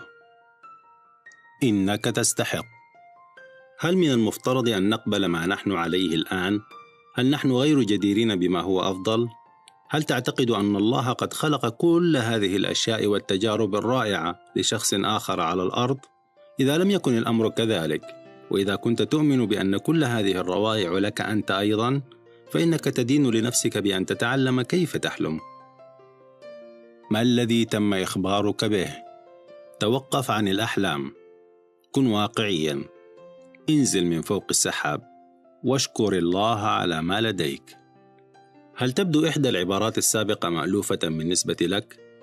إذا كنت مثل معظمنا وسمعت هذه العبارات مرات ومرات من أفراد الأسرة والأصدقاء والمدرسين، فعلى الرغم من أن نواياهم قد تكون حسنة ويرغبون في مساعدتنا، إلا أن تأثير هذه العبارات علينا يكون عكسيا. بالطبع يجب أن تشعر بالامتنان لما لديك، بل إن التأكيد على امتنانك وإحصائك للنعم التي لديك هو تمرين رائع يجب إجراؤه يومياً، ومع ذلك فإن الحلم بمستقبل أفضل وأكبر لا يعني عدم امتنانك لما أنت عليه الآن، ولكنه يجب عليك أن ترغب في تحقيق ما هو أفضل. لقد قال نورمان فينسنت بيلز ذات مرة أنه إذا كنت تريد حياة كبيرة فإنك بحاجة إلى حلم كبير. إذا كنت ترغب في الحياة التي تستحقها فإنك بحاجة للبدء في الحلم مرة أخرى. تواصل مع ما كنت تريده بالفعل. ماذا كنت تتمنى أثناء طفولتك؟ ما هي الأحلام الكبيرة التي كانت لديك ونسيتها؟ ما الذي تريده في حياتك الآن؟ لديك حلم. إن كل شيء في عالمنا، كل وسيلة جديدة أو اختراع، كل فكرة ناشئة، كل أغنية تم غناؤها، وكل كتاب تم تأليفه، كل إنجاز كبير وصغير قد بدأ بفكرة. إن كل إنجاز رائع كان حلماً في عقل الشخص الذي قام به. إن مارتن لوثر كينغ كان لديه حلم مثل غاندي والأم تيريزا ووالت ديزني وتوماس أديسون ومادام كوري وهنري فورد وبيل غيتس وبن وجيري وبن ووغري وإستي لورد وستيف جوبز وجورج لوكاس والأميرة ديانا وجون كينيدي وأندرو كارنيغي وكوكو شانل، وكل شخص قد حقق إنجازاً منذ بداية الخليقة. إن الأمر ينجح. إن الحياة التي أعيشها الآن قد بدأت في خيالي منذ عدة سنوات، فلقد تخيلت أن أعيش في منزل بالريف محاط بالغابات مع زوجة محبة، وأن أكون متميزاً في حياتي، وأن أمارس العمل الذي أحبه. والآن فإنني أعيش هذا الحلم. إنني أتلقى يومياً خطابات من أشخاص تحركوا للعمل بإلهام من أشياء قرأوها في أحد كتبي أو مقالاتي. إنني أقضي أيامي في الكتابة والتحدث إلى أشخاص من جميع أنحاء العالم، ولدي الفرصة لأشاركهم ما تعلمته. بالطبع لدي أحلام جديدة، وكلما زاد إنجازي زادت أحلامي. إن ذلك جزء طبيعي من التقدم في العالم بأكمله. العصا السحرية. تخيل للحظة أن لدي عصا سحرية، وتذكر أنني قد طلبت منك أن ترجع طفلا مرة أخرى، وسوف ألوح بهذه العصا فوق رأسك وأمنحك كل ما ترغب فيه. إنها عصا سحرية، لذلك فلا توجد حدود، ويمكنك أن تمتلك كل ما يرغب فيه قلبك، وأن تفعل كل ما تود أن تفعله، وأن تكون كل ما تريد أن تكونه. لا توجد حدود. ماذا تريد إذا لم تكن هنالك حدود؟ واستطعت الإفصاح عن أحلامك جميعها، فما هي هذه الأحلام؟ تريد أن تتسلق أحد الجبال، أو تذهب في رحلة إلى ألاسكا، أو تسبح مع الدولفين، أو تبحر في جميع بحار العالم، أو تتناول غداءك فوق برج إيفل، أو تركب قطار الشرق، أو تزور عالم ديزني. هل ترغب في مجال عمل جديد، عمل خاص بك؟ هل ترغب في تعلم مهارات جديدة، تعلم العزف على آلة موسيقية، أو تعلم لغة أجنبية، أو التخرج في الجامعة، أو تعلم حرفة، أو أن تكون طاهيا محترفا؟ هل تود أن تكون زوجا أو زوجة أفضل، أو والدا أكثر حبا، أو شخصا روحانيا؟ هل ترغب في المزيد من العاطفة في حياتك، المزيد من الإثارة، المزيد من المغامرة؟ هل ستسعد إذا امتلكت سيارة جديدة؟ وأي لون تفضل؟ ماذا عن امتلاكك لقارب؟ هل ترغب في منزل جديد، منزل آخر، أثاث جديد، مسجل، تلفاز، فيديو، كاميرا، كمبيوتر، سجاد جديد؟ وماذا عن طلاء المنزل بلون جديد؟ هل ترغب في فقدان بعض الوزن، أن تكون أكثر صحة، عمل تسريحة شعر جديدة، التخلص من المرض، زيادة طاقتك؟ هل تود زيادة دخلك؟ كم تكون هذه الزيادة؟ ماذا عن الاستثمار والادخار؟ ماذا تفعل $1000 زيادة شهريا، أو $10,000 شهريا، أو حتى $100,000 في الشهر؟ هل تصدق أن ذلك ممكن؟ الوضوح هو الحل. هناك أشخاص يربحون هذه المبالغ، وهناك الكثير منهم، وفي الواقع فإنهم أشخاص مثلي ومثلك. الفرق الوحيد هو أنهم أصبحوا واضحين بشأن ما يرغبون أن يفعلوه بحياتهم، واتخذوا خطوات تجاه تحقيق أهدافهم. ومن الجدير بالذكر أن العديد من الأشخاص الناجحين حققوا النجاح نتيجة لمشاركاتهم الكبيرة في المجتمع، فهم الذين يبذلون أقصى جهودهم، وهم أيضا من يحصلون على الأكثر في نفس الوقت. ما هي أحلامك؟ ما الذي تريده؟ يمكنك الحصول على ما تريده في هذه الحياة، كما يمكن أن تحقق أحلامك جميعها. إن الأمر هنا متعلق باتخاذ قرار بشأن ما تريده واستعدادك لعمل شيء للحصول عليه. تمرين أحلامك. قم بكتابة أحلامك في مذكراتك. قم بتدوين كل شيء تريد عمله وتريد أن تكون أو تمتلك أو تشارك به في حياتك. تذكر أن هذا هو تمرين العصا السحرية، لذلك فلا تقلق بشأن كيفية إنجازك لهذه الأشياء. إن كل ما عليك الآن هو أن تكون لديك البصيرة لمعرفة كل ما تريده بالفعل. عليك عمل قائمة بكل ما يمكنك التفكير به مهما كان غريباً، وسوف نفحص ذلك لاحقاً لمعرفة الأهم بالنسبة لك. ماذا تريد؟ لا تجعل عقلك يتدخل ويبدأ في إعادة صياغة ما تكتبه. تجاهل الصوت الداخلي الذي يقول لن تستطيع عمل ذلك أو لن يمكنك امتلاك هذا، فإنه باهظ الثمن. عليك أن تتجاهل هذا الصوت تماماً وأخبره أن يصمت الآن. إن المنطق والعقل لهما أهميتهما، ولكن ذلك لا يكون في تمرين الأحلام وتدفق الأفكار. إن معظم الناس لا يدركون حقيقة إمكاناتهم بسبب استماعهم لصوت عقلهم، وهو ينهاهم عن الشيء قبل البدء فيه. إليك ما يحدث. أنت تفكر: إنني أرغب في اقتناء سيارة فاخرة، وقبل حتى أن تكون لديك الفرصة للاستمتاع برغبتك يبدأ منطقك في التدخل: لا تكن أحمق، فمن أين ستأتي بالمال؟ إذا تعلمت أن تتجاهل صوت عقلك لفترة وتستمر في حلمك، فقد تعرف أن هناك طرقاً كثيرة لتحقيق هدف الحصول على السيارة الجديدة.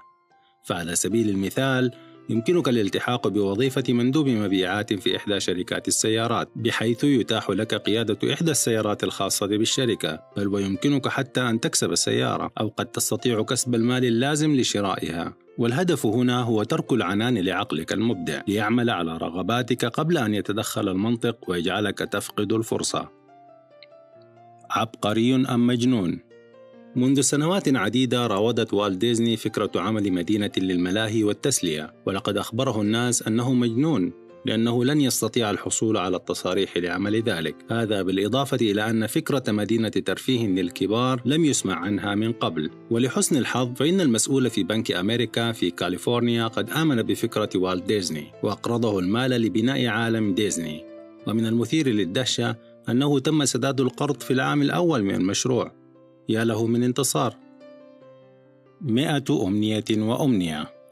عليك تدوين كل شيء تتخيل أنك تمتلكه وتريد أن يصبح في حياتك. إن صديقي جاك كانفيلد المؤلف المشارك في سلسلة كتب Chicken Soup for the Soul الناجحة يقترح في الكتاب الرائع الذي شارك في تأليفه The Aladdin Factor أن تقوم بكتابة 100 أمنية وأمنية. خذ بعض الورق في مذكراتك واكتب الأرقام من 1 إلى 101. وإنني أعدك أنك بمجرد الانتهاء من هذا التمرين فسوف ترفع النقاب عن كل ما ترغب فيه في حياتك. الفصل الرابع: الأهداف. هناك طريقتان لمواجهة المستقبل، إحداهما بالخوف والترقب والأخرى بالتوقع. جيم رون. إذا كنت تريد قضاء إجازة، فهل تقف صابراً في طابور التذاكر بالمطار وتصل إلى الموظف وتضع حقيبتك على الأرض ثم تقول للموظف: إنني أريد الذهاب لقضاء إجازة، أرجو إعطائي تذكرة لمكان ما؟ بالطبع لا. فعندما تغادر المنزل مع أسرتك لقضاء إجازة، فإنك تكون قد خططت لهذا منذ شهور. فلقد قررت واتفقت على المكان الذي ترغبون بالذهاب إليه، وقمت بعمل جدول للرحلة، وانتهيت من ترتيبات السفر والفندق، وحصلت على كتيبات خاصة بالأماكن التي تود زيارتها، وقمت باختيار بعض الأشياء الخاصة التي تحب عملها. وربما تكونون قد تحدثتم كثيرا عن الرحلة وأنتم تتخيلون أنفسكم تفعلون الأشياء التي ترغبون فيها هناك، وقد تحصي الأيام حتى موعد الرحيل، وشعورك بالإثارة يزداد حتى اللحظات الأخيرة. وربما تكون أنت وأسرتك قد قمتم بزيارة المكان في خيالكم مرات ومرات، وأخيرا يأتي اليوم الذي خططت له بعناية وانتظرته طويلا وتخيلته بدقة لقضاء الإجازة مع الأسرة. إن ذلك رائع! هذا هو ما تقوله عندما تشعر حقيقة بما قد تخيلته من قبل، فهو أفضل كثيرا مما تخيلت. إنها حياتك. وليست مجرد تجربة. إذا كنت مستعداً لبذل كل هذا المجهود للتخطيط لإجازة، فلماذا تترك حياتك للمصادفة؟ لماذا تستيقظ في الصباح وتغتسل، ترتدي ملابسك وتخرج من الباب وتسير دون هدف؟ بالطبع حياتك تستحق على الأقل الاهتمام الذي تعطيه للإجازة. إن معظم الناس يعيشون حياتهم كل يوم دون أن تكون لديهم أدنى فكرة عما يريدونه أو أين هم ذاهبون. إنه لمن المحزن أن معظمنا يقضي وقتاً ويبذل جهداً في تخطيط إجازاته أكثر مما يقضيه في تخطيط حياته. أما أنت يا صديقي فإنك لست واحداً من هؤلاء الناس، فإذا كنت كذلك لما كنت قد انتقيت هذا الكتاب. أنت ترغب في المزيد. إن حقيقة أنك قرأت فيه ووصلت إلى هذا الجزء يعني أنك ترغب في النجاح الدائم في حياتك. في رأيي ورأي الكثيرين غيري أن تحديد الأهداف هو أهم نقطة ومرحلة في طريق نجاحك وسعادتك. إن إيرل نايتنغال المتحدث والكاتب الحماسي قد عبر عن ذلك بأفضل طريقة عندما عرف النجاح على أنه الإنجاز المستمر لهدف مهم. إن زيغ زيغلر وهو أحد أشهر المدربين الناجحين في وقتنا الحالي يذكرنا أننا لا نستطيع العودة من إجازة لم نقم بقضائها، كما أننا لا نستطيع الوصول لهدف لم نقم بتحديده. أعتقد أنك إذا لم تقم بتحديد معنى النجاح وليس لديك أهداف محددة فلن تعرف هل أنت ناجح أم لا. فإذا لم تكن تعرف كيف يبدو النجاح فلن تدركه عندما يظهر.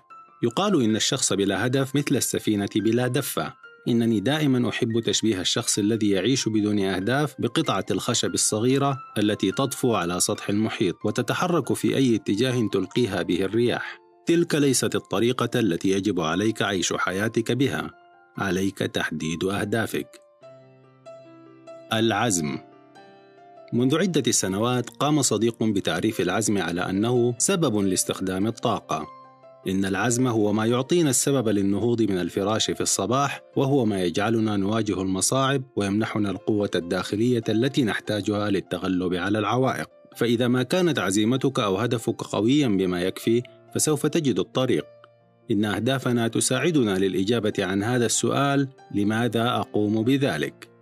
منذ فترة كنت قد وصلت إلى المرحلة التي كان يجب علي عندها أن أقوم بعمل شيء لتحسين صحتي ولياقتي البدنية، فلقد سئمت من الشكل الذي أبدو عليه والطريقة التي أشعر بها. لقد ازداد وزني وانخفضت طاقتي، وكنت أشعر بذلك معظم الوقت. هل يبدو ذلك مألوفاً؟ لذا فلقد قررت أن أتغير، وباتباع الخطوات التي يشملها هذا الكتاب وندواتي قمت بتحديد هدف لأعود إلى لياقتي وأصل إلى وزن معقول في زمن معين، وأن أغير بعض عادات غذائي والحد من تناول بعض الأطعمة في نظام الغذائي. وكجزء من خطة العمل، وسوف نناقش ذلك في الفصل التالي، قمت بالالتحاق بناد صحي، وكان هدفي هو ممارسة الرياضة من 4 إلى 5 مرات في الأسبوع. ولقد كان هدفي واضحا، لذا فلقد كنت في طريقي إلى النجاح. وفي أحد أيام الشتاء ذات البرد القارس كانت درجة الحرارة تحت الصفر، وأصبحت عزيمتي وإصراري على المحك. فلكي أحافظ على التزامي بهذا الأسبوع كنت بحاجة للذهاب إلى صالة الألعاب الرياضية في 6 صباحا في يوم شديد البرودة. والسبب الوحيد الذي جعلني أذهب إلى هناك في 6:05 في هذا البرد القارس هو أنني قمت بتحديد هدفي بوضوح وأصبحت ملتزما بتحقيقه. فلقد كان هدفي واضحا: التركيز على النتائج. سوف يجعلك العزم تمر بأوقات عصيبة أو باردة. هناك فائدة إضافية من ذلك، وهي القوة التي تشعر بها من جراء تغلبك على الميل للبقاء في الفراش تحت الغطاء الدافئ. إن عزمك هو السبب وراء هدفك، وهو السبب في رغبتك بتحقيق الهدف في المقام الأول. لقد وضع الرئيس الأمريكي جون كينيدي هدفاً قومياً في الستينيات، وهو أن يصل الإنسان إلى القمر قبل نهاية العقد. ولكنه لم يرغب في ذلك لكي يعرف إذا كانت هناك مخلوقات على سطح القمر أم لا. فلقد كان هدفه وسبب نجاحه هو التأكيد على أن الولايات المتحدة سوف تظل قوة عالمية ولن تتخلف في السباق نحو الفضاء. ومن الجدير بالذكر أنه عندما حدد الرئيس هدفه لم تكن لديه أي فكرة عن كيفية تحقيقه، ولكنه أعد كل عناصر النجاح الأخرى، وهي تتمثل في الآتي: الإيمان بإمكانية تحقيقه، الالتزام بتحقيقه، والقدرة على اتخاذ القرارات. وفي هذه الحالة فإنها قرارات ضخمة ومهمة. ولقد استلهم كثيرون هذا الهدف وأصبح هدفهم الخاص. وفي عام 1969 شاهد العالم في التلفاز أول رجل فضاء ويدعى نيل أرمسترونغ وهو يسير بفخر على سطح القمر. إذن كل الناجحين لديهم أهداف واضحة. منزلنا. منذ عدة سنوات كنت أنا وزوجتي جورجيا نحاول إيجاد منزل لشرائه، وكانت هناك عدة عوامل تجعل من الصعب علينا إيجاد المنزل المناسب، ومن هذه العوامل حقيقة أن منزلنا يصعب بيعه. وفي أحد الأيام بعد عودتنا من يوم آخر فاشل في محاولة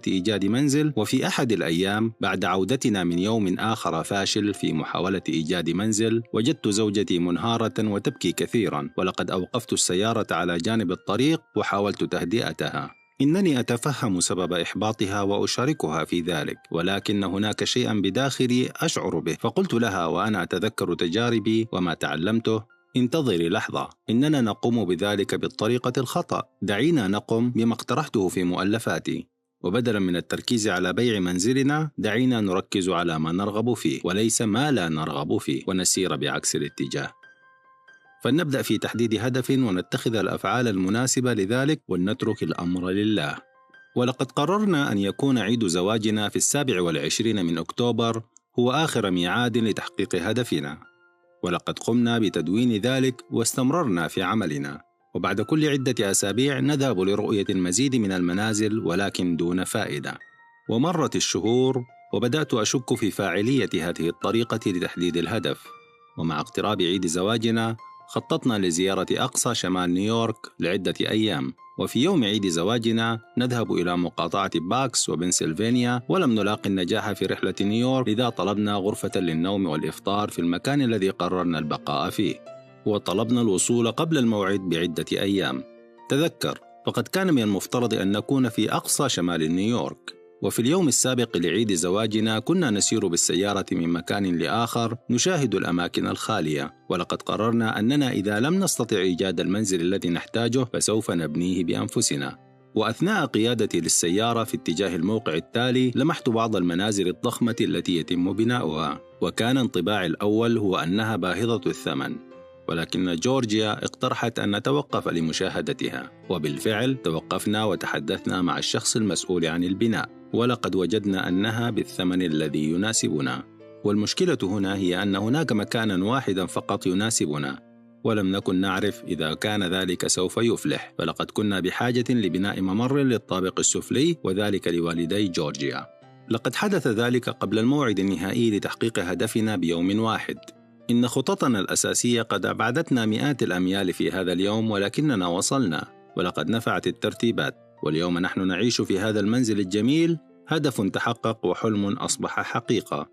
لا يمكن لأحد أن يخبرني أن تحديد الهدف لا يفيد، فإنني أعرف أفضل من ذلك. دراسة مهمة. قد تكون سمعت عن الدراسة التي تم عملها في إحدى جامعات القمة في الخمسينات، فقد التقى الباحثون بطلاب السنة النهائية ووجدوا أن 3% فقط قد حددوا أهدافهم مع خطط لتحقيقها، ولقد تابعوا هذه المجموعة حوالي 20 عاماً. وفي عام 1974 أو 1975 عندما أعادوا مناقشة هذه المجموعة وجدوا أنهم في المجالات الناجحة وخاصة المادية، فإن 3% الذين حددوا أهدافهم قد أنجزوها أكثر من 97% الباقين بأكملهم. تحديد الأهداف. التطبيق. فيما يلي إرشادات لكيفية تدوين أهدافك. أولاً، يجب أن تتم كتابتها في زمن المضارع، مثل أنا أمتلك، أنا أكون، أنا أسمح، أنا أكسب، فإن عقلك الباطن يفهم الأشياء كما هي موضوعة أمامه، وهو لا يستجيب إلى الأزمنة الماضية والمستقبلية. إن كتابة عبارة مثل سوف يكون سوف تجعل عقلك الباطن يبتعد عن تحقيق هذه الأهداف في المستقبل. ثانياً، يجب أن تكون الأهداف في صيغة إيجابية. إن كتابة سوف أفقد 20 رطلاً من وزني لن تفيد في تحقيق الهدف، فإن عقلك الباطن لا يمكنه العمل على فكرة عكسية. إن الأوامر السلبية مثل لا أستطيع، لن أفعل، أخسر لا يتم تفسيرها من قبل العقل الباطن. على سبيل المثال، إذا قلت لك لا تفكر في الفيل الوردي، فماذا يحدث؟ إذا قلت فكر في أي شيء تريده ولكن لا تفكر في الفيل الوردي، فإنك على الفور تفكر في الفيل الوردي، أليس كذلك؟ إن هذا هو ما يحدث مع أهدافك. اجعلها أهدافا إيجابية، فبدلا من قولي سوف أفقد 20 رطلا، يمكنك كتابة في اليوم أي التاريخ أو قبل هذا اليوم سوف أصل إلى وزن المثالي وهو 120 رطلا. ثالثا، عند التعامل مع أهداف يمكن قياسها مثل الوزن أو المال، فيجب أن تكون محددة قدر الإمكان، وأن تحدد ميعادا لتحقيقها. على سبيل المثال، فإن عبارة المزيد من المال لن تحقق نتيجة، فهي هدف غير محدد. ولكن أفضل طريقة هي إنني أستمتع بامتلاك عملي الخاص واكتساب $1000 إضافية شهريا عند حلول أول يوليو. خطوة واحدة في كل مرة. إنه لمن الجيد أن تحدد أهدافا في إطارات زمنية مختلفة. إن الأهداف قصيرة ومتوسطة وطويلة المدى جميعها تساعد على منح حياتنا شعورا بالتوجه الإيجابي، كما أنها تعمل على مساعدتنا لنحيا الحياة التي نحلم بها. وهناك فائدة أخرى من الأهداف قصيرة المدى، وهي أن إنجازها يحافظ على دافعيتنا. إذا كانت جميع أهدافك طويلة المدى، فسوف يكون من الصعب قياس تقدمك، ومن الأصعب أن تستمر في مواجهة العقبات. إنني شخصياً أحب وضع أهداف قصيرة المدى 3 إلى 6 أشهر أو عام، والأهداف متوسطة المدى 3 إلى 5 أعوام، والأهداف طويلة المدى 10 إلى 20 سنة. إن خطة الأهداف التي تمتد إلى 20 عاماً تعلمتها من روبرت شولر، والتحدي يكمن في أنني أخطط حياتي لمدة 20 عاماً في المستقبل. وبينما تتغير الظروف، فإن وجود فكرة عامة عما أقوم به يجعل لحياتي مغزى أكبر، وبالطبع أستطيع أن أقوم بتعديل أهدافي أثناء سعيي لتحقيقها. والاحتمالات هي أنك ستصل إلى هناك بعد 20 عاماً، والسؤال المهم هنا هو أين سيكون هناك؟ كيف ستكون حياتك بعد 20 عاماً؟ ماذا ستعمل؟ ماذا ستكون؟ عن طريق أحلامك الآن واتخاذ الخطوات اللازمة، سوف تبدأ في خلق الحياة التي تريد أن تحياها بعد 20 عاماً من الآن. وبالعمل بطريقة عكسية، يمكنك البدء باتخاذ الخطوات اللازمة اليوم لكي تصل إلى ما تريده. على سبيل المثال، إذا كان أحد أهدافك طويلة المدى هو استقلالك المادي مع وجود دخل يكفيك لبقية حياتك، هذا الدخل لا يجب أن تعمل من أجل الحصول عليه، مثل دخل من عقار أو استثمار أو نصيب من النفط في إحدى الدول وغير ذلك كثير. فسوف ترى أنه يجب أن يكون أحد أهدافك قصيرة المدى هو البدء في برنامج استثماري، أو البدء في عملك الخاص، أو عمل شيء يمكنك من الحصول على هذا الدخل الثابت. احترس من التدمير الذاتي. بعض الأشخاص يتجنبون كتابة وتحديد أهدافهم خوفاً من عدم قدرتهم على تحقيقها، ولكن إذا لم تحدد أهدافك فإنك لن تصل إليها، وذلك لأنه لم يكن لديك الهدف من الأساس. وهناك طرق لتغيير هذا التفكير الانهزامي. أولاً، عليك التأكد من أن أهدافك يمكن تحقيقها في المدة الزمنية التي قمت بتحديدها. إن هدفاً مثل فقدان 20 رطلاً من وزنك الخميس المقبل لا يمكن أن يكون عملياً إلا إذا كنت سوف تلدين طفلاً. عليك منح نفسك الوقت الكافي لتحقيق الهدف، ومع ذلك يجب أن تكون الأهداف محفزة لك، فلا تجعلها شديدة السهولة. إنك بحاجة لتحدي نفسك والتخلص من القيود حتى تبتعد عن الخمول. وثانياً، إذا فقدت هدفاً فعليك تغيير الموعد النهائي أو إعادة كتابة الهدف مرة أخرى، فهو مكتوب في مذكراتك وليس محفوراً على حجر. لا يمكن أن تفشل. عن طريق تحديد الأهداف وكتابتها واتخاذ الخطوات اللازمة سوف تحقق النجاح. إنك بالفعل متقدم عن 97% من السكان. لذلك فبمجرد تحديد الهدف فإن احتمالات نجاحك تزداد بشكل كبير. وحتى إذا لم تحقق هدفك بالكامل، فسوف تكون قد حققت مزيداً من التقدم والإنجاز أكثر مما كنت تحققه إذا لم تكن قد قمت بتحديد أهدافك في المقام الأول. في العام الماضي قمت بتحديد هدف لنفسي، وهو أن أقرأ كتابين شهرياً، ولقد كانت خطتي هي القراءة كل يوم، وأن يكون عدد الكتب التي قرأتها 24 كتاباً في العام. حسناً، لقد تغيرت الأشياء. لقد تغيرت ظروفي وأصبح جدول مواعيدي مكدساً، ومرت علي أيام اضطررت فيها لاختصار وقت القراءة. ولكن من الجدير بالذكر أنني بانتهاء العام كنت قد قرأت 19 كتاباً، وعلى الرغم من أنني لم أحقق هدفي الأساسي، لكنني أفضل كثيراً مما لو لم أكن قد حددت هدفاً بالفعل. وبالمناسبة فإنني لم أحسب شرائط الكاسيت الكثيرة التي سمعتها خلال العام. وفي هذا العام سيتضمن هدفي الكتب السمعية، وسوف يكون هدفي أكبر. يقال: إذا لم تستطع الوصول للقمر فما زالت لديك النجوم.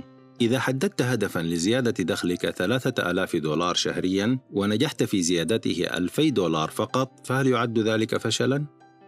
هل ستعيد النقود؟ لا أظن ذلك. فقد تكون بعيداً عن ذلك إذا لم تكن قد حددت هدفك في المقام الأول. إذا استفدت بشيء واحد فقط من هذا الكتاب فليكن تحديد الأهداف. إن كتابة الأهداف والخطط لتحقيقها هو إحدى أقوى الأفكار التي يمكنك استخدامها. إن الأهداف سحرية ولها طريقة خاصة تتحقق بها، وأحيانا ما تكون أغرب الطرق ولكنها تتحقق. تمرين تحديد الهدف. ابحث عن مكان مريح لن يتم إزعاجك فيه لفترة، واقضِ الوقت الكافي لإتمام هذا التمرين، فقد يكون ذلك أهم ما يمكنك عمله. قم بتخصيص بعض الأوراق في مذكراتك لتدوين الأهداف. عد إلى التمرين في الفصل الأول وراجع المجالات المختلفة بحياتك، واحرص على تحديد أهداف في جميع هذه المجالات. عد إلى تمرين الأحلام الذي قمت بعمله سابقاً، حيث كتبت كل أحلامك واستخدمت هذه القائمة كمرشد لك. واختر الأهم بالنسبة لك. قد ترغب في البدء بالأهداف قصيرة المدى التي تحتاج إلى عام واحد، ثم تستمر حتى تصل إلى الأهداف طويلة الأجل. وفي مذكراتك قم بتدوين هدف أو 2 من الأهداف قصيرة الأجل من كل مجال في صفحة أو 2. احرص على ترك مسافة بينهما. وأسفل كل هدف قم بكتابة جملة قصيرة بشأن السبب في رغبتك بتحقيق هذا الهدف. ماذا يعني لك؟ ماذا ستجني بتحقيقك إياه؟ عد إلى تمرين الالتزام واستخدمه ليساعدك. كلما ازدادت أسباب رغبتك في تحقيق الهدف، ازداد ما يجب عليك عمله للوصول إليه. قم بعمل ذلك لكل أهدافك قصيرة الأجل، ويمكنك العودة بعد ذلك للأهداف طويلة الأجل. الفصل الخامس: الطاقة والحماس. لا أحد يكبر بمجرد أن يحيا عددا من السنين، إننا نكبر بإهمالنا لمثالياتنا. قد تتسبب السنون في تجعد البشرة، ولكن التخلي عن الحماس يتسبب في ظهور تجاعيد الروح. صامويل أولمان. كم مرة عدت إلى المنزل من العمل وتناولت العشاء وجلست على المقعد لمشاهدة التلفاز لأنك متعب لدرجة عدم قدرتك على عمل شيء آخر؟ وقد تكون قد تناولت طعامك أمام التلفاز. هل فرغت طاقتك حوالي الساعة 3 ظهرا؟ هل أنت شديد التعب لدرجة عدم قدرتك على بذل المزيد من الجهد؟ لكي تعيش حياة مثيرة ومنتجة، لكي تحيا بأحلامك وتحقق أهدافك، فإنك بحاجة إلى كميات هائلة من الطاقة. إن الأمر يتطلب المزيد من الطاقة والصحة البدنية لكي تستمتع بحياتك لأقصى درجة. وللأسف فإن معظم أفراد مجتمعنا ينقصهم كل من الصحة البدنية ومخازن الطاقة المتطلبة لذلك. إن كثيرا منا وحتى الأطفال يفقدون القدرة الجسمانية لعيش الحياة التي نرغب بها ونستحقها. إن الأمريكيين على وجه الخصوص يفتقرون إلى الصحة واللياقة، حتى أصبح ذلك أمرا محرجا أمام العالم كله. ولكن الجيد هنا هو أن الوقت ليس متأخرا لتغيير حالتك الجسمانية. فبينما لديك تحديات جسمانية لا يمكنك عمل شيء بشأنها، هناك دائما مكان لتحسين حالتك الكلية. إذا أردت دليلا على ذلك، فكل ما عليك عمله هو مشاهدة مسابقة الأولمبياد لمتحدي الإعاقة ورؤية أشخاص لديهم تحديات جسمانية خطيرة ولكنهم تجاهلوها واستمروا في حياتهم وحققوا نجاحات. ابدأ مما أنت عليه الآن. اتخذ قرارا بالعناية بصحتك الجسمانية. شخصيتك تتحدد بما تتناوله من طعام. على الرغم من وجود ما يكفي من الكتب المؤلفة عما تأكله وما لا يجب تناوله، فإنني أود تقديم اقتراح بسيط في هذا الموضوع. سواء كنت تفضل اتباع نظام غذائي يعتمد على الخضروات أو الأعشاب أو الفاكهة، أو إذا كنت ممن يفضلون تناول ما يرغبون به، فهناك قاعدة سوف تساعدك في الحفاظ على برنامج غذائي صحي. عليك الحصول على 70 أو 80% من غذائك من الفاكهة والخضروات، فإذا فعلت ذلك فسوف تصبح أكثر صحة تلقائياً. بالطبع عليك أن توازن الأمر. في سلسلة كتبهما Fit for Life، قام كل من هارفي ومارلين دايموند بتفسير المبدأ عن طريق الإشارة إلى أن أجسامنا تحتوي على 70 إلى 80% من الماء، ولذلك فإن كوكبنا به 70 إلى 80% من الماء. لذلك فمن المنطقي أن يكون تناول أطعمة غنية بالماء مثل الخضروات والفاكهة أمرا صحيا بالنسبة لنا. هناك طريقة بسيطة للوصول إلى هذا المستوى من الأطعمة الغنية بالماء، وهو تناول طبق كبير من السلطة الخضراء مع كل وجبة. الاعتدال في كل شيء. والطريقة الثانية هي الاعتدال. لقد اقترح علي الطبيب ذات مرة أنني إذا رغبت في تناول آيس كريم فيمكنني عمل ذلك، ولكن بشرط أن يكون ذلك مرة أسبوعيا وليس كل ليلة، ولقد كان ذلك أمرا يمكنني عمله دون أي مشكلة. تفاحة يوميا. وهناك اقتراح آخر، وهو تناول تفاحة أو 2 كل صباح بدلا من الإفطار. إنني أعلم أن هناك الكثير من الجدل حول أهمية وجبة الإفطار، ولكن الأبحاث الحديثة لا تدعم ذلك. بالنسبة لي فإنني أجد أن تناول تفاحة أو 2 يعد شيئا جيدا، فهي تحتوي على السكر الكافي الذي يمنح المخ ما يحتاجه من إنعاش جلوكوز، كما أن التفاح ليس به دهون كثيرة. وبمرور السنين اكتشفت أن ذلك يعد جيدا مع تناول غداء خفيفا مبكرا. كما أن هناك فائدة أخرى، وهي إمكانية تناول التفاح في الطريق، وهي الطريقة التي يقوم بها الكثير منا في أسلوب حياته المحموم.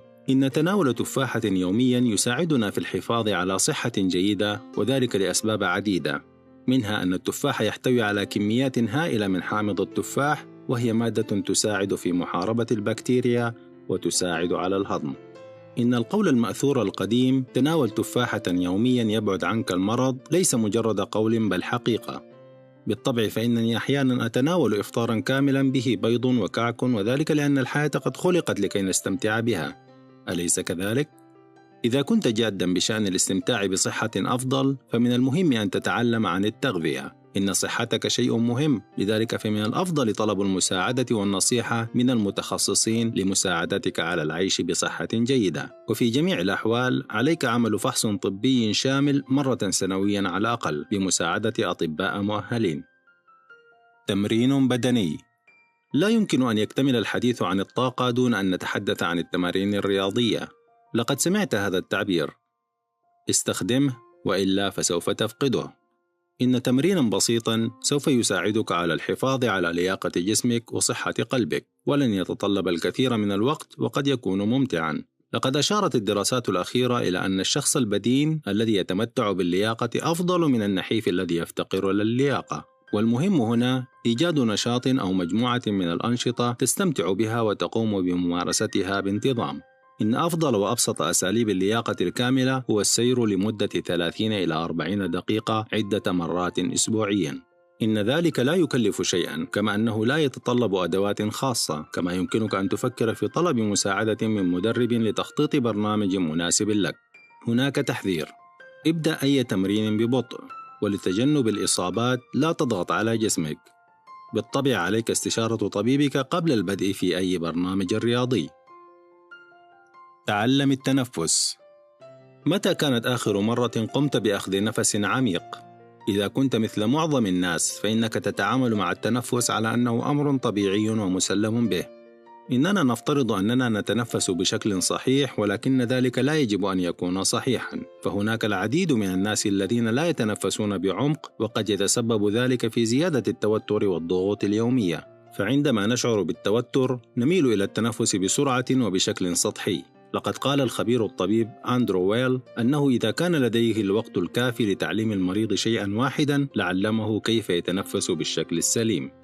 إن إحدى الطرق للاسترخاء أثناء المرور بضغوط هي التنفس ببطء وأخذ نفس طويل وعميق. منذ فترة علمني صديق لي أسلوب تنفس أصبح مفيدا للحد من شعوري بالتوتر. فهو شيء يمكنني استخدامه في أي وقت أثناء النهار إذا شعرت ولو بتوتر بسيط. إن الطريقة بسيطة جدا، فكل ما تحتاج عمله هو أخذ نفس بطيء ومنتظم. استنشق الهواء حتى تعد من 1 إلى 5 وأخرج الزفير في نفس العدد.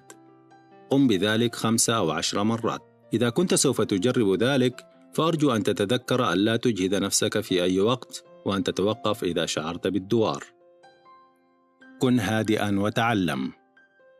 هناك الكثير مما كتب عن فوائد التأمل والهدوء، فهو يقلل من التوتر ويسرع من عملية الشفاء، ويقلل من معدل نبضات القلب ويحافظ على التركيز.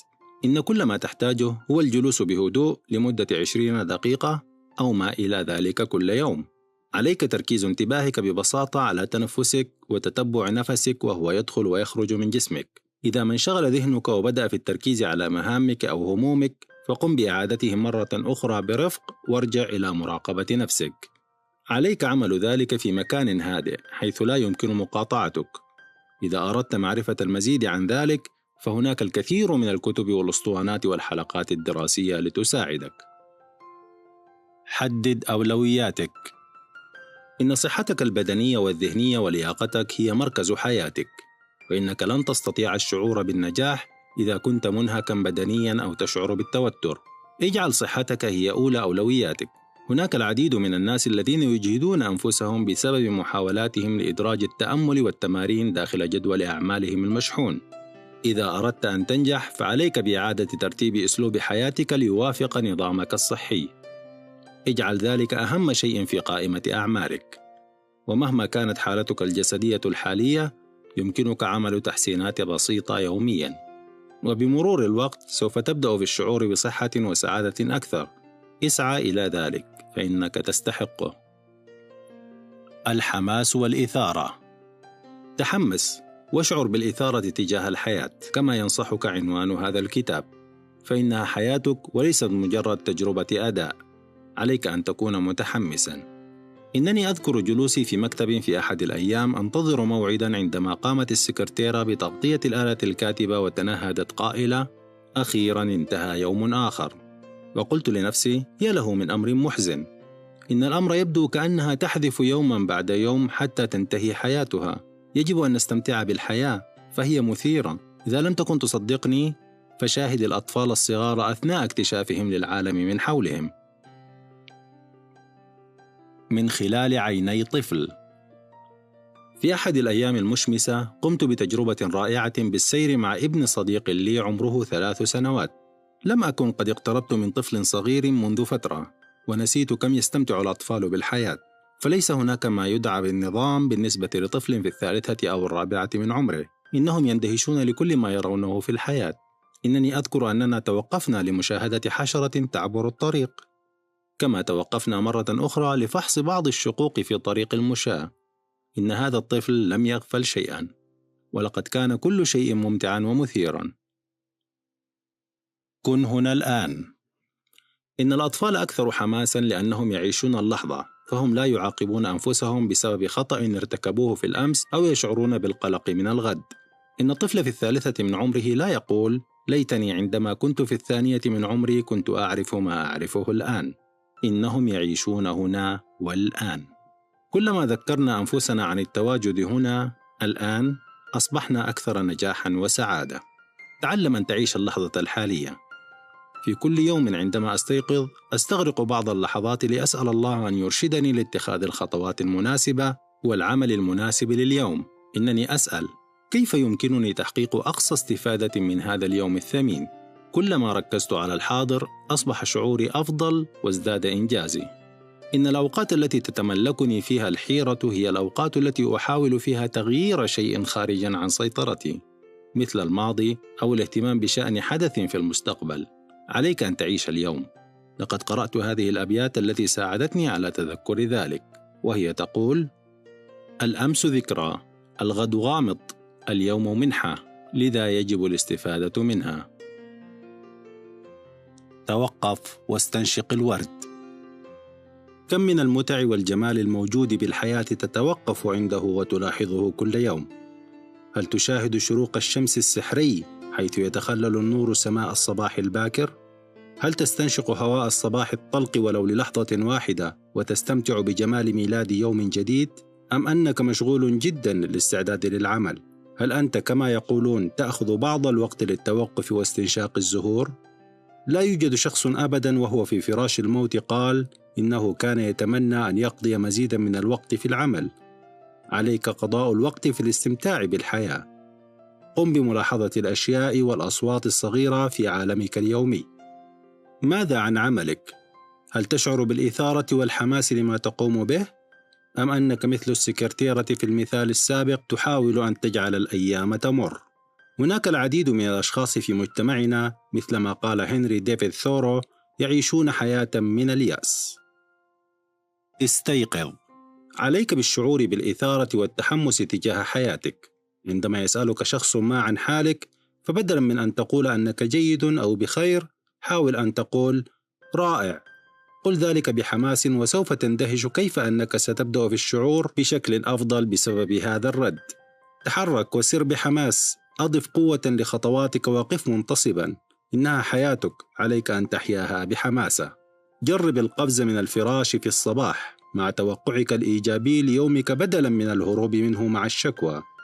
انظر إلى اليوم كأنه هدية في حد ذاته. يذكر نورمان فينسنت بيل حكمة قديمة تساعدك على الاستيقاظ وأنت تشعر بالمتعة.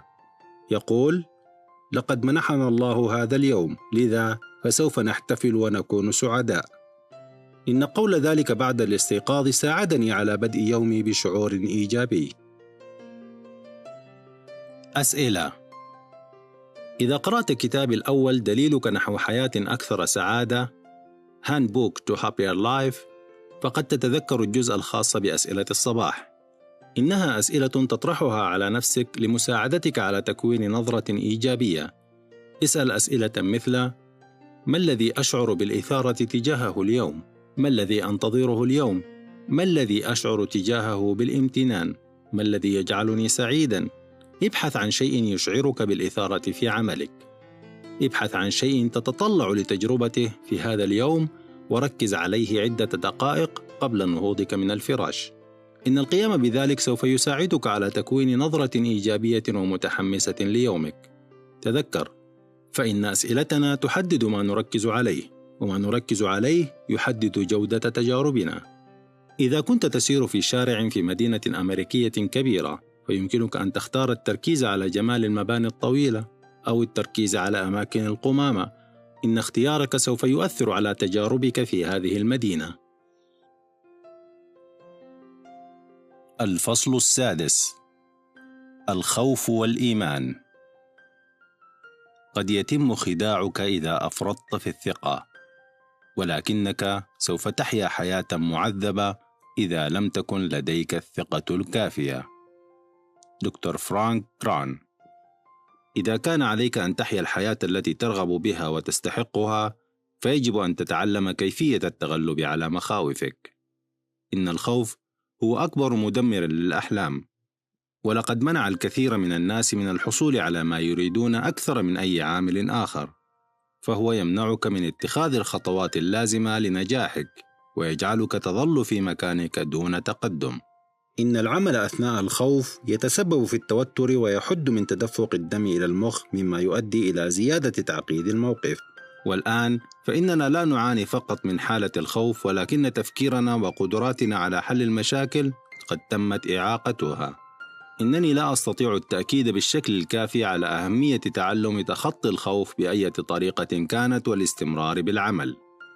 إن إحدى الطرق لعمل ذلك هي أن يكون لدينا إيمان راسخ بالله، وأن نعرف أننا إذا قمنا بدورنا فإن كل شيء سوف يصبح على ما يرام. لاحظ أنني قلت قمنا بدورنا، لأن هناك أفعالا واضحة يمكننا القيام بها في أي موقف، ويجب أن نكون على استعداد لعملها. إنني دائما ما أحب عبارة قم يا عبدي أقم معك. المخاوف الطبيعية. إنه لمن المثير أن نلاحظ أننا ولدنا ونحن نخاف من شيئين: الخوف من الضوضاء العالية والخوف من السقوط. أما باقي المخاوف فيتم اكتسابها. إننا كثيرا ما نطلب من الأطفال عدم القيام بأشياء معينة حتى لا يضروا أنفسهم. على سبيل المثال تعليم الطفل أن لا يعبر الطريق في الزحام، ولكن وعلى الرغم من نوايانا الحسنة إلا أننا نفرط في الحرص على حماية الطفل مما يؤدي إلى تدمير حب استطلاعه لما حوله. وبينما نكبر فإننا نحمل مخاوفنا معنا، ويمكن أن تصبح لدينا عادة عدم محاولة تجربة الأشياء الجديدة أو أن نظل قابعين في أماكننا. ونحن كأشخاص ناضجين عندما نرفض تجربة أشياء جديدة فإن ذلك يكون نتيجة لخوفنا من الفشل. المخاطرة: إذا لم تخاطر فلن تفشل، كما أنك للأسف لن تنجح أيضاً. فلكي تصبح الشخص الذي بإمكانك أن تكونه، فسوف تكون هناك أوقات تحتاج فيها لمخاطرة صغيرة ومحسوبة. ولكي تعيش الحياة التي تستحقها، سوف تحتاج لمواجهة مخاوفك والعمل للتغلب عليها. 3 أوجه للخوف. عادة ما يقع الخوف في أحد هذه الأنماط: الخوف من الفشل، أو الخوف من الإيذاء، أو الخوف من عدم المثالية. لقد أدركت أن النوع الأخير وهو الخوف من عدم المثالية قد يبدو غريباً، ولكننا كثيراً ما نتراجع عن محاولة القيام بشيء لأننا نعتقد أنه يجب علينا أن نكون مثاليين في كل شيء نقوم به. لقد تعودنا وتم تكييفنا على نقد أنفسنا بشدة وتوقع أداء ونتائج غير واقعية، بينما الحقيقة هي أننا مجرد بشر. كم منا لم يشارك في نشاط ما بسبب شعوره بأنه ليس جيداً بالشكل الكافي؟ هل تتجنب الرقص أو الغناء أو ممارسة الرياضة أو التحدث أمام الجماهير لأنك ببساطة تشعر بحاجتك لأن تكون مثالياً قبل أن تجرب ذلك؟ قم بعمل ما تخاف منه. إن المثير للسخرية هنا هو أن الناس نجحوا وتفوقوا في هذه الأنشطة لأنهم قاموا بممارستها. إن أسهل طريقة للتغلب على الخوف من عدم المثالية هي أن تسمح لنفسك بأن تكون أقل من مثالي. أعط لنفسك الإذن للشعور بعدم الراحة بشأن نشاط ما حتى تمارسه بالقدر الكافي لكي تكتسب المهارات المطلوبة لأدائه جيداً. لا تجعل مثاليتك تمنعك من المشاركة والاستمتاع بكثير من الأنشطة التي تقدمها لك الحياة. هل تعتقد أن كل ما رسمه فان جوخ أو دالي أو دافنشي كان رائعاً بالفعل؟ إن الأمر ليس كذلك. إنني متأكد أنك إذا رجعت وألقيت نظرة على أعمالهم الأولى فإنك ستجدها أقل من فن رائع. هل قفز كل من بيلي جويل أو إلتون جون من مهدهما أثناء فترة طفولتهما وبدأا في كتابة أغاني شهيرة؟ إن جهودهما الأولى كانت غير جديرة بالنشر. وفي الحقيقة فلقد شعر بيلي جويل ذات مرة بالفشل الشديد حتى أنه فكر بالانتحار، ولحسن الحظ فلقد سعى لطلب المساعدة وأصبح الآن من أشهر كتاب الأغاني الناجحين. عندما كنت طفلا هل استيقظت يوما ما وبدأت في المشي؟ أشك في ذلك. فإنك غالبا حبوت أولا ثم بدأت في الوقوف ثم الترنح والسقوط، وبعد فترة من المحاولة والخطأ فإنك نجحت أخيرا. إن حقيقة أنك تسير اليوم هي فقط لأنك كنت على استعداد لتقبل أن تكون أقل من مثالي في محاولاتك الأولى. لذا ففي المرة التالية عندما تبدأ الموسيقى فإن عليك أن ترقص. تذكر أنك عندما تقوم بعمل ما تخاف منه فإن موت الخوف أمر حتمي. الخوف من الفشل. في كتاب دليلك نحو حياة أكثر سعادة Handbook to Happier Life الذي قمت بتأليفه كتبت عبارة: ليس هناك شيء يسمى الفشل، إن كل عمل ينتج عنه نتيجة. فكر في ذلك. إن أي شيء تحاول القيام به إذا قمت بعمل شيء فسوف تكون هناك نتيجة. قد لا تكون النتيجة التي تتطلع إليها، ولكنها ما زالت نتيجة. لا يمكنك الفشل. العديد منا يسمح للخوف من الفشل بأن يعيقه عن اتخاذ الفعل المناسب، ويعد ذلك صحيحاً خاصة بالنسبة للناس الذين يفكرون في إنشاء عملهم الخاص. والسؤال: ماذا لو فشلت؟ دائما ما يطرح نفسه مباشرة. إننا نقنع أنفسنا بطريقة ما أننا لن ننجح حتى قبل أن نبدأ في العمل. إن ذلك مفهوم لأن معظمنا يفكر بهذه الطريقة. إن أغلب رجال الأعمال الناجحين إذا لم يكن جميعهم قد عانوا من العقبات خلال طريقهم، ووجه الاختلاف هو أنهم رأوا إخفاقاتهم على أنها تجارب وخبرات تعليمية وعوائق مؤقتة، بينما يرى الأشخاص غير الناجحين نفس النتائج على أنها فشل، ويستسلمون حتى قبل أن تكون لديهم الفرصة للنجاح. إذا قمت بإعادة صياغة ما يدعى الفشل وأدركته على حقيقته على أنه عائق مؤقت أو خبرة تعليمية، فسوف تزيد فرص نجاحك. فشل كبير. عندما سئل توماس أديسون بعدما نجح في اختراع المصباح الكهربائي بعد حوالي 10,000 محاولة كيف كان شعوره مع الفشل كل هذه المرات، فأجاب: إنني لم أفشل، إنني ببساطة قد اكتشفت آلاف الطرق التي لا ينتج عنها الضوء الكهربائي. وفي مناسبة أخرى قال إنه نجح لأنه قد استنفذ جميع الطرق الفاشلة. أحيانا تكون النتيجة المترتبة على تغلبك على خوفك من الفشل أكبر مما تتوقع. لقد بدأ كولومبوس في البحث عن طريق مختصر للهند، لكن انتهى به الحال باكتشاف العالم الجديد. فهل فشل؟ حل من 3 خطوات. لكي تتغلب على خوفك من الفشل، قم بالعمل واختبر النتائج وقم بتعديل ما تقوم به حتى تحصل على النتيجة التي ترغب فيها. هناك طائرة تحلق من سان فرانسيسكو إلى ماوي في غير الطريق المحدد لها حوالي 90% من الوقت. هل ذلك يشعرك بالراحة؟ في الواقع فإن ذلك لا يعد مشكلة، حيث أن الكمبيوتر الخاص بالطائرة يقوم بعمل تعديلات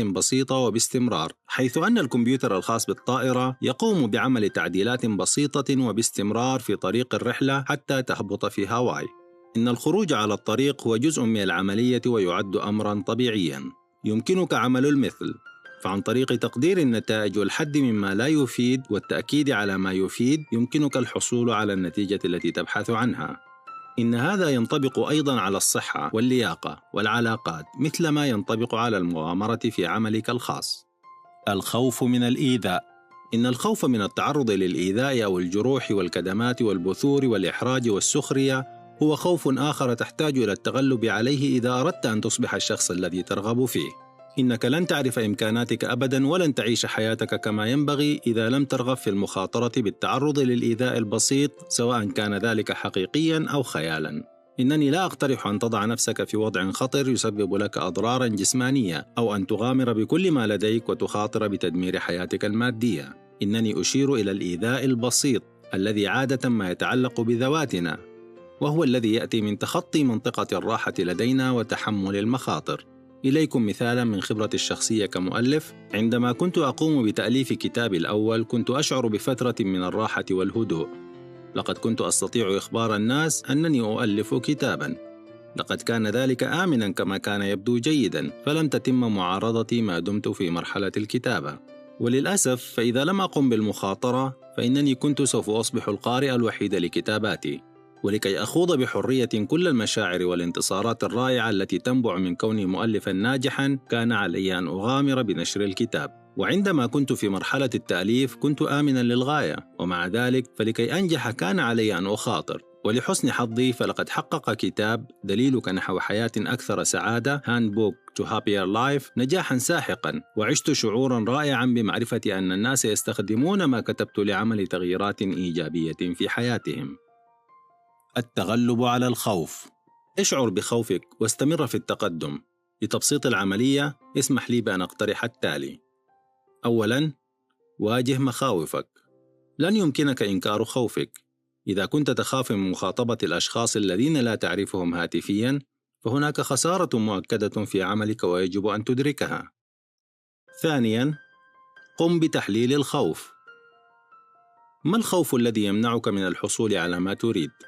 ما أسوأ ما يمكن أن يحدث لك إذا حاولت ذلك؟ كيف سيحدث ذلك؟ كيف سيحدث ذلك؟ هل تستطيع التعايش معه إذا تم؟ ثالثاً، تخيل النجاح. شاهد عملك تنتج عنه نتائج ناجحة. رابعاً، اكسر النمط المتكرر. قم بعمل شيء. انهض وتحرك في الغرفة، غني، اقفز، قم بعمل أي مجهود بدني لعدة دقائق لكي تزيد من طاقتك. خامساً، واجه الأمر. بمجرد أن تشعر بمزيد من القوة، التقط الهاتف وابدأ في الاتصال. وبمجرد أن تبدأ العملية فسوف يتلاشى الخوف. وبينما قد لا تتعلم الاستمتاع بالتحدث إلى من لا تعرفهم في الهاتف، وهناك القليل ممن يفعلون ذلك، فسوف تقاطع الخوف بالقدر الذي يجعلك تتغلب عليه. لا يمكن أن تخسر ما ليس لديك. هناك فكرة أخيرة في موضوع الخوف. كثيرا ما يتجنب الناس عمل شيء ما خوفا من الفشل، على الرغم من أن واقع الحال يؤكد أنه إذا لم ينجحوا فإن حالهم لن يتحول إلى أسوأ مما هم عليه بالفعل. دعوني أفسر ذلك. أنت في حفل وعبر الغرفة رأيت الشخص المثالي، إنك ترغب في الذهاب وطلب التحدث إليه، ولكنك تتردد لخوفك من الرفض. فكر في الأمر للحظة، إذا كان عليك أن تذهب وتطلب ذلك وتتلقى الرفض فأين ستكون؟ إنك ستكون في نفس المكان، أي أنك لن تخسر شيئا، لن تخسر ما ليس لديك. وفي العمل، عندما تسمح للخوف بأن يمنعك من طلب ما فإن الموقف يكون كذلك. إذا لم أكن عميلك الآن وطلبت أنت مني طلبا وقلت أنا لا، فإنني ما زلت لست عميلك. إنك لم تفقد شيئا سوى جزء بسيط من غرورك أو اعتزازك بنفسك، والذي سوف تتغلب عليه بمرور الوقت. تذكر، إذا لم تطلب فسوف تكون الإجابة دائما لا. تحل بالإيمان. إذا كنت مؤمنا فسوف تتلقى كل ما تطلبه في دعائك. حكمة قديمة. إن أفضل طريقة للتغلب على الخوف هو الإيمان الراسخ، وهناك قصة صغيرة ورائعة عن الإيمان. لقد دق الخوف الباب، وعندما أجاب الإيمان لم يكن هناك أحد عند الباب. تنمية الإيمان القوي. الإيمان هو ذلك الشعور بالمعرفة واليقين، على الرغم من عدم رؤيتك للنتيجة بعد، بأن كل شيء سوف يعود لصالحك. وكما قيل في المقولة السابقة، إذا كنت مؤمنا فسوف تتلقى كل ما تطلبه في دعائك. إن الحكمة لم تقل بعض مما طلبت أو إلى حد معين، ولكنها قالت كل ما تطلبه. إن الإيمان هو اليقين الداخلي بأنك ستحقق النتائج المرغوبة في أي شيء تقوم به. إنه الإيمان على الرغم من عدم وجود الدليل. الثقة في الإلهام الداخلي. كثيرا ما كنت أعلق في الماضي ولا أعرف ما يجب علي عمله بعد ذلك. إن هذه الأوقات تعد بمثابة اختبار لإيماننا جميعا. عندما تواجهني مثل هذه التحديات فإنني أركز على هدفي وأقوم بالعمل وأدع الأمر لله. إن ذلك يشبه كثيرا ما ذكر في الكتاب المقدس، أن الإيمان بدون عمل لا يثمر عن شيء. ولقد كان واضحا لي أن الرسالة هي أن أؤمن وأعمل وأثق بأن كل شيء سوف يسير على ما يرام. أحيانا ما نشعر بأننا ليس لدينا الإيمان الكافي لهذا الأمر. إن ذلك مجرد هراء. فكر في كل ما تقوم به من أعمال إيمانية كل يوم. إنك تعلن عن إيمانك في كل مرة تستنشق فيها الهواء، فأنت لا تشعر بالقلق بشأن المكان الذي سيأتي منه النفس التالي، أليس كذلك؟ ومع ذلك فإننا نشعر بالقلق بشأن كيفية سداد النقود أو قسط السيارة. لقد مررت بهذا الموقف أكثر مما أحب أن أتذكر، وبالعودة للوراء فإنني أدرك الآن أنه كلما كانت الأشياء تحدث في غير صالحي كان ذلك يرجع إلى أنني لم أكن أتصرف من منطق إيماني. وعندما كنت مستعدا للتصرف والقيام بما أشعر بأنه الصواب فإن كل شيء كان يبدو على ما يرام. إننا لا نقلق بشأن شروق الشمس غدا، فنحن لدينا الثقة والإيمان بأنها ستشرق. إننا نقود سياراتنا في طريق من حارتين بسرعة 60 ميلا في الساعة، ونحن نثق بأن السيارات الأخرى سوف تظل على الجانب الخاص بها. إننا لا نشك، ولكن لدينا الإيمان بأن كل شيء سوف يعمل لصالحنا، وعادة ما يحدث ذلك. لماذا إذن نشعر بقلق لسنا بحاجة إليه بشأن بقية حياتنا؟ الثقة والإيمان بالله. إذا كنت تقوم بما تشعر بأنه الصواب وتقوم بعمل دورك بعناية كما قال شكسبير، فعليك أن تثق بالله وتعرف أن كل شيء سوف يسير إلى الأفضل. إن الأمر الرائع الذي اكتشفته هو أن ما نطلبه ونتمناه يحدث لأننا نؤمن بأنه سوف يحدث أو أننا سنحصل عليه. إذا ما عملت لتحقيق نتيجة، سواء كان ذلك يتعلق بالصحة أو العمل أو العلاقات أو الماديات أو التعليم أو في حياتك الروحانية، وأنت تثق تماما بأن شيئا ما سيحدث وتتعلق بهذا الإيمان الراسخ، فسوف يتحقق كل ما ترغب به. إن نجاحك يتناسب طرديا مع إيمانك بقدرتك على النجاح. الفصل السابع: الاختيارات والالتزام. إن ما يجب علينا عمله في الحياة ليس أن نرى الشيء البعيد غير الواضح، وإنما أن نقوم بعمل ما يبدو واضحا وفي متناول أيدينا. توماس كارلي. أثناء عبورنا لطريق الحياة فإننا نقوم بعمل اختيارات باستمرار، صائبة أو غير صائبة، والتي تؤثر على ما نصل إليه. وكما قال يوجي بيرا لاعب البيسبول والفيلسوف الأمريكي للطلاب في السنة النهائية بجامعة هارفارد: بينما تواصلون الحياة سوف تجدون شوكة في الطريق فخذوها. أعتقد أن كثيرا من الأشخاص مثل يوجي، على الرغم من أنه لم يحصل على القدر الكافي من التعليم، إلا أن له ملاحظات دقيقة عن الحياة. إننا نقوم بعمل اختيارات طوال اليوم: ماذا نرتدي، أين نذهب، ماذا نأكل، مع من نكون، وهكذا. إننا نقوم بعمل معظم هذه الاختيارات دون وعي، وكأنها عادة وليس شيئا آخر. كم مرة كنت في مطعم لتناول الغداء، وبعد أن سألك النادل عما تريد قلت له دون تفكير: أريد شريحة لحم وبطاطس مقلية ومياه غازية؟ هل توقفت لتسأل نفسك عما تريده بالفعل أو عن الأفضل من ذلك الطعام الذي يغذي جسمك؟ غالبا لا، لقد طلبت شيئا اعتدت على طلبه. ماذا عن العمل؟ هل تقوم بعمل نفس الخيارات لأنها ببساطة تبدو مألوفة؟ تخيل للحظة ما قد يحدث إذا قمت بعمل بعض الاختيارات الجديدة. ماذا لو طلبت طعاما يغذي جسمك بالفعل، بدلا من إثقاله بالدهون والسكريات والكوليسترول؟ افترض للحظة أنك قمت بعمل خيارات جديدة في العمل على أساس ما يكون أكثر فاعلية وإبداعا وإنتاجا. كيف سيبدو ذلك؟ تخيل عودتك من العمل إلى المنزل واختيارك لقضاء وقت مفيد مع أسرتك بدلاً من مشاهدة التلفاز أو التجول عبر شبكة الإنترنت. ماذا عن إمكانية عمل اختيارات جديدة لعملك؟ لقد قال المتحدث الحماسي الشهير زيغ زيغلر: إذا ذهبت إلى وظيفة اليوم لمجرد أنك ذهبت إليها بالأمس، فإنك بحاجة إلى إعادة التفكير في اختياراتك. إعادة التفكير. ابدأ بتقييم خياراتك التي تقوم بها في حياتك اليومية. اسأل نفسك إذا كانت هذه الخيارات ترشدك إلى ما ترغب في الوصول إليه، واكتب في يومياتك بعض الخيارات الجديدة التي يمكنك عملها، ثم قم باتخاذ خطوات تجاهها. إذا كنت في أزمة مالية وتود التخلص منها، فكيف تقوم بعمل خيارات جديدة لتحقيق ذلك؟ ماذا عن استبدال وقت مشاهدة التلفاز بفرصة عمل جديدة؟ يمكنك بدء عمل ما لنصف الوقت، وذلك باستثمار ساعتين كل مساء وإنشاء ما سوف يصبح عملا كبيرا يمنحك الاستقلال المادي والثروة.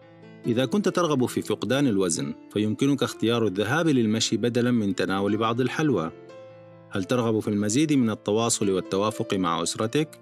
لماذا لا تفعل مثل بعض الأسر التي تخصص يوما أسبوعيا حيث يحضر كل أفراد الأسرة ويقضون الوقت في التحدث معا ومشاركة مشاعرهم؟ بعض الأسر تدعو الضيوف وتصبح الأمسية منتدى اجتماعيا.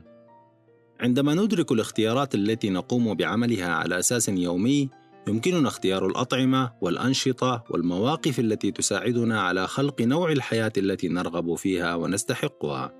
إن الاختيارات الصغيرة التي تبدو غير مهمة والتي نقوم بعملها كل يوم هي ما يشكل ماهيتنا وما سنكون عليه. إن حياتك اليوم هي حاصل الاختيارات التي قمت بها حتى هذه اللحظة.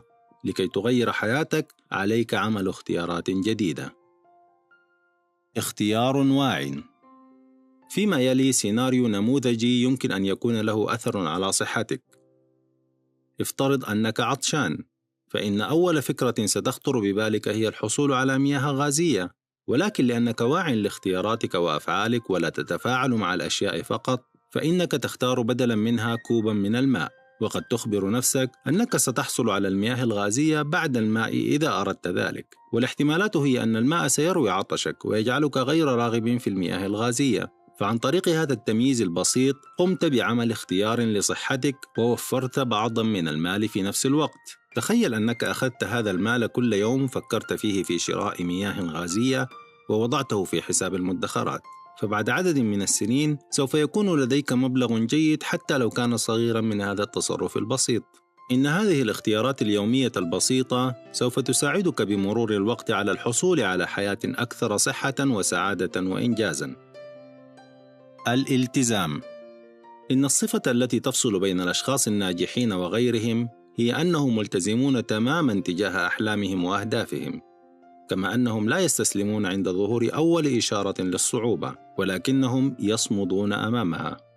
إن الأشخاص الناجحين لا يخضعون للكسل والتسويف، لأنهم قد نموا لديهم مستوى من الالتزام أقوى من الميل للتراخي. كم من الأشخاص الذين تعرفهم بدأوا في عملهم بحماس الصغار يوم العيد، ثم تركوه مع أول عقبة تواجههم. ربما تكون قد فعلت ذلك، وأنا أعرف أنني فعلت ذلك، فلقد كانت هناك أوقات عندما غامرت في عمل جديد ثم استسلمت مع أول عقبة، وذلك لعدم التزام الكامل تجاه العمل. افعلها وحسب. منذ عدة سنوات كنت أفكر في الالتحاق بناد صحي، ولكن عندما فكرت أن الشتاء قادم على الأبواب علمت أنني لن أرغب في الذهاب عدة مرات أسبوعياً، فلم يكن لدي الالتزام. ولكن في العام الماضي شعرت بالملل من كوني لا أشعر أو لا أبدو بشكل الأفضل، ومرة أخرى بحثت في إمكانية الالتحاق بالنادي الصحي، والتزمت بشدة بأن أقوم بعمل شيء إيجابي، وفي هذه المرة التحقت به. لقد حددت الهدف والتزمت بشدة بتحقيقه. لقد علمت أن لدي الالتزام الكافي عندما كانت درجة الحرارة بالخارج تحت الصفر، وكانت الساعة 6 صباحا، ووجدت نفسي أرتدي ملابسي وأذهب للنادي. إنني تغيرت. ماذا تغير؟ جميع الظروف كانت كما هي من قبل، والشيء الوحيد الذي تغير هو أنا. فلقد نميت التزاما كافيا بحيث أنه مهما حدث، وبغض النظر عن سوء الطقس أو أي ظرف آخر، فإنني سأتابع البرنامج الصحي. لقد نجحت في الحصول على صحة ولياقة أفضل لأنني التزمت. فيما يلي جزء مما قاله الفيلسوف الألماني غوتا عن قوة الالتزام. هناك دائما شعور بالتردد حتى يلتزم شخص ما. إن احتمال الانسحاب دائما ما يكون غير مجد.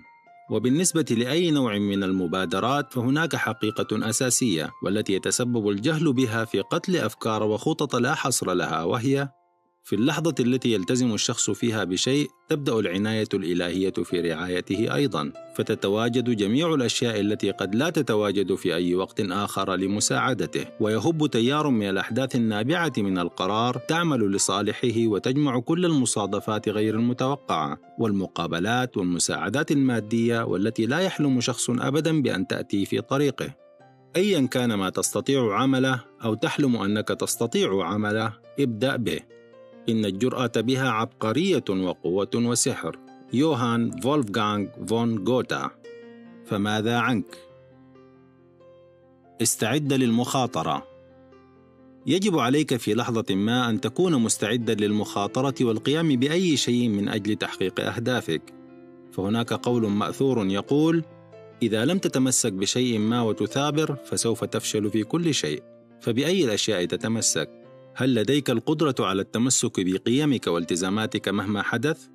إنني واثق من أنك كذلك. مهما كانت أحلامك وأهدافك فإن مستوى التزامك هو ما سيجعلها حقيقة. هل أنت على استعداد للاستمرار في بذل جهودك وعدم الاستسلام؟ إذا كنت في عملك الخاص أو تخطط للبدء فيه، فهل سوف تخاطر بالمعارضة والعقبات وحتى الفشل في تحقيق حلمك؟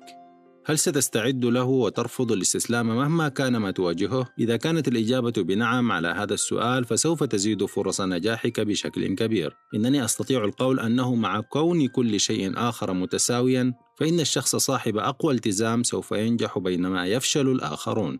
وكما قال غوتا في الفقرة السابقة: في اللحظة التي تلتزم فيها بشيء فسوف تبدأ العناية الإلهية في مساعدتك. جيمي والطباعة. لقد ترك صديقي جيمي وظيفته للبدء في مشروعه الخاص، وعندما بدأ سألته عما يشعر به بشأن هذا التحدي الجديد، فأجاب قائلا: سوف أمنح نفسي 6 أشهر، فإذا لم يفلح الأمر فسوف أبحث عن وظيفة أخرى. وكما كان تخميني فلقد ترك العمل بعد 4 أشهر، ولحسن الحظ فإن لقصته نهاية سعيدة. فلقد بدأ مع زوجته في مغامرة جديدة وقام بإنشاء مشروع خاص للطباعة. في هذه المرة كان أطفالهما يلعبون في غرفة الانتظار، بينما آن وهي زوجة جيمي تقوم بالكتابة على الآلة الكاتبة. وعندما سألته عما يشعر به بشأن التحدي الجديد قال: رائع، ولقد أخبرني أنهم مستعدون لكل شيء وسوف يجعلونه ينجح. وفي آخر مرة قمت بزيارته كان هناك العديد من الموظفين، وقام بتوسيع المكان والعمل على فترتين. من الواضح أن مستوى التزامهم للعمل الثاني مكنهم من بناء عمل ناجح وخلق الحياة التي يرغبون بها. عندما لا تسير الأمور كما تريد، فإن الاختبار هنا يخص مستوى التزامك. إذا كان التزامك قوياً فسوف تتخطى الأمر مهما حدث، سواء كنت تمر بعلاقة جديدة أو تبدأ عملاً أو تود فقدان بعض الأرطال من وزنك. يمكنك تطبيق نفس المبدأ، وعليك أن تلتزم بقوة إذا أردت النجاح. حرق الجسور. افترض للحظة أنك ترغب بالبدء في عملك الخاص، فإنها طريقة جيدة لتحمي نفسك من سياسة الانكماش، وهي التخلص من العمالة دون أي سبب واضح. فهناك العديد من الناس اليوم يواجهون التحدي ويجنون ثمار العمل الذاتي أو الخاص بهم. إذا كنت تبدأ عملا جديدا فعليك أن تلتزم بالنجاح. في كتابه Think and Grow Rich يتحدث نابليون هيل عن حرق جميع الجسور، والسبب الذي جعله يقترح حرق جميع الجسور هو أنه إذا لم يكن لديك خيار فسوف تستخدم جميع مواردك لتحقيق ما تريد. احذر من فخ الجلوس على السياج، فلقد كان ذلك سبب فشل الكثير من أصحاب النوايا الحسنة. يجب أن تلتزم. أتذكر صديقي جيمي عندما أصبح جاداً أخيراً نجح؟ بالطبع إذا كنت قادراً على بناء عملك الخاص بينما تحتفظ بوظيفة منتظمة وآمنة فعليك عمل ذلك. ليست هناك أي فائدة من اتخاذ المزيد من المخاطرة إذا لم يكن عليك ذلك، فكثيراً ما يحتفظ الزوج أو الزوجة بوظيفتهما بينما يبدأ الطرف الآخر في عمله الخاص. إن ذلك يخفف من الضغط ويسمح للعمل الصغير بأن ينمو. زيادة التزامك. كيف إذن يمكنك زيادة مستوى التزامك؟ كيف ستقوم بتحفيز نفسك لاتخاذ التصرف ومواجهة الشدائد؟ ما الذي سيجعلك تنهض من الفراش للذهاب للتمرين في صباح شتوي شديد البرودة بدلاً من البقاء تحت البطانية في الدفء؟ ما الذي سيدفعك لعمل مكالمة خاصة بالمبيعات على الرغم من أن آخر 3 أشخاص قد رفضوا عروضك؟ كيف ستقنع نفسك بقضاء كل هذا الوقت المهم مع أسرتك بينما يذهب جميع أصدقائك للعب الجولف؟ الدافعية. سوف تتحدد إجابتك بقدر الدافعية التي يمكنك استخدامها للحفاظ على التزامك ودعمه. دعونا نواجه الأمر. إن كل ما نقوم به يكون إما بهدف الحصول على السعادة أو تجنب الألم. ولكي ننمي التزاما قويا وثابتا فإننا بحاجة لزيادة دافعيتنا وقوتنا. هناك أشخاص آخرون يستخدمون هذا المبدأ البسيط لتحفيزنا، فرئيسك في العمل يقوم بذلك عن طريق قول شيء مثل: فريد، إذا وصلت إلى معدل المبيعات المطلوب في شهر يناير فسوف تنال مكافأة 4%. فإنك تزن الفائدة أو السعادة أمام التأثير أو الألم وتقرر ما تفعله. فإذا كانت السعادة التي ستجنيها تزيد على الألم فسوف تقوم بذلك. إذا كان عامل التحفيز أو المكافأة كبيراً بالقدر الكافي فسوف تتمكن من تحقيق أي هدف. إذا طلبت منك السير 25 ميلاً في ليلة ممطرة لأمنحك $100 كجائزة، فإنك غالباً لن تفكر حتى في الأمر. أما إذا غيرت الجائزة ومنحتك $100,000 لعمل ذلك، فإن الاحتمالات هي أنك ستبدأ في التحرك قبل أن أكمل الجملة. سوف تلاحظ أنه في مجالات البيع للمحترفين يحصل ذوو الأداء المرتفع ومحققو الأهداف والمنجزون على جوائز ثمينة نتيجة لمجهوداتهم. أحيانا ما يكون ذلك محفزا أفضل من المزيد من المال. وهناك أيضا بعض الأشخاص الذين يتم تحفيزهم بالخوف من الخسارة أو الألم بدلا من المكافأة. إن المبدأ ما زال صحيحا. ويتصرف الأطفال بنفس الطريقة. فإذا ما خيرت صبيا في سن المراهقة بين تهذيب الحشائش وتناول الحلوى في مقابل ذلك، أو عدم تهذيبها وعدم الحصول على الحلوى، فسوف تصبح لديك حشائش طويلة. أما إذا غيرت النتيجة إلى إذا لم يتم تهذيب الحشائش فسيتم عقابك وحرمانك من اللعب أو الخروج طوال الأسبوع، فسوف يتم تهذيبها بسرعة. كما أن السماح باستخدام سيارة الأسرة لليلة قد يكون محفزاً أفضل، فمعظم الناس يستجيبون للمحفزات الإيجابية. تمرين الالتزام.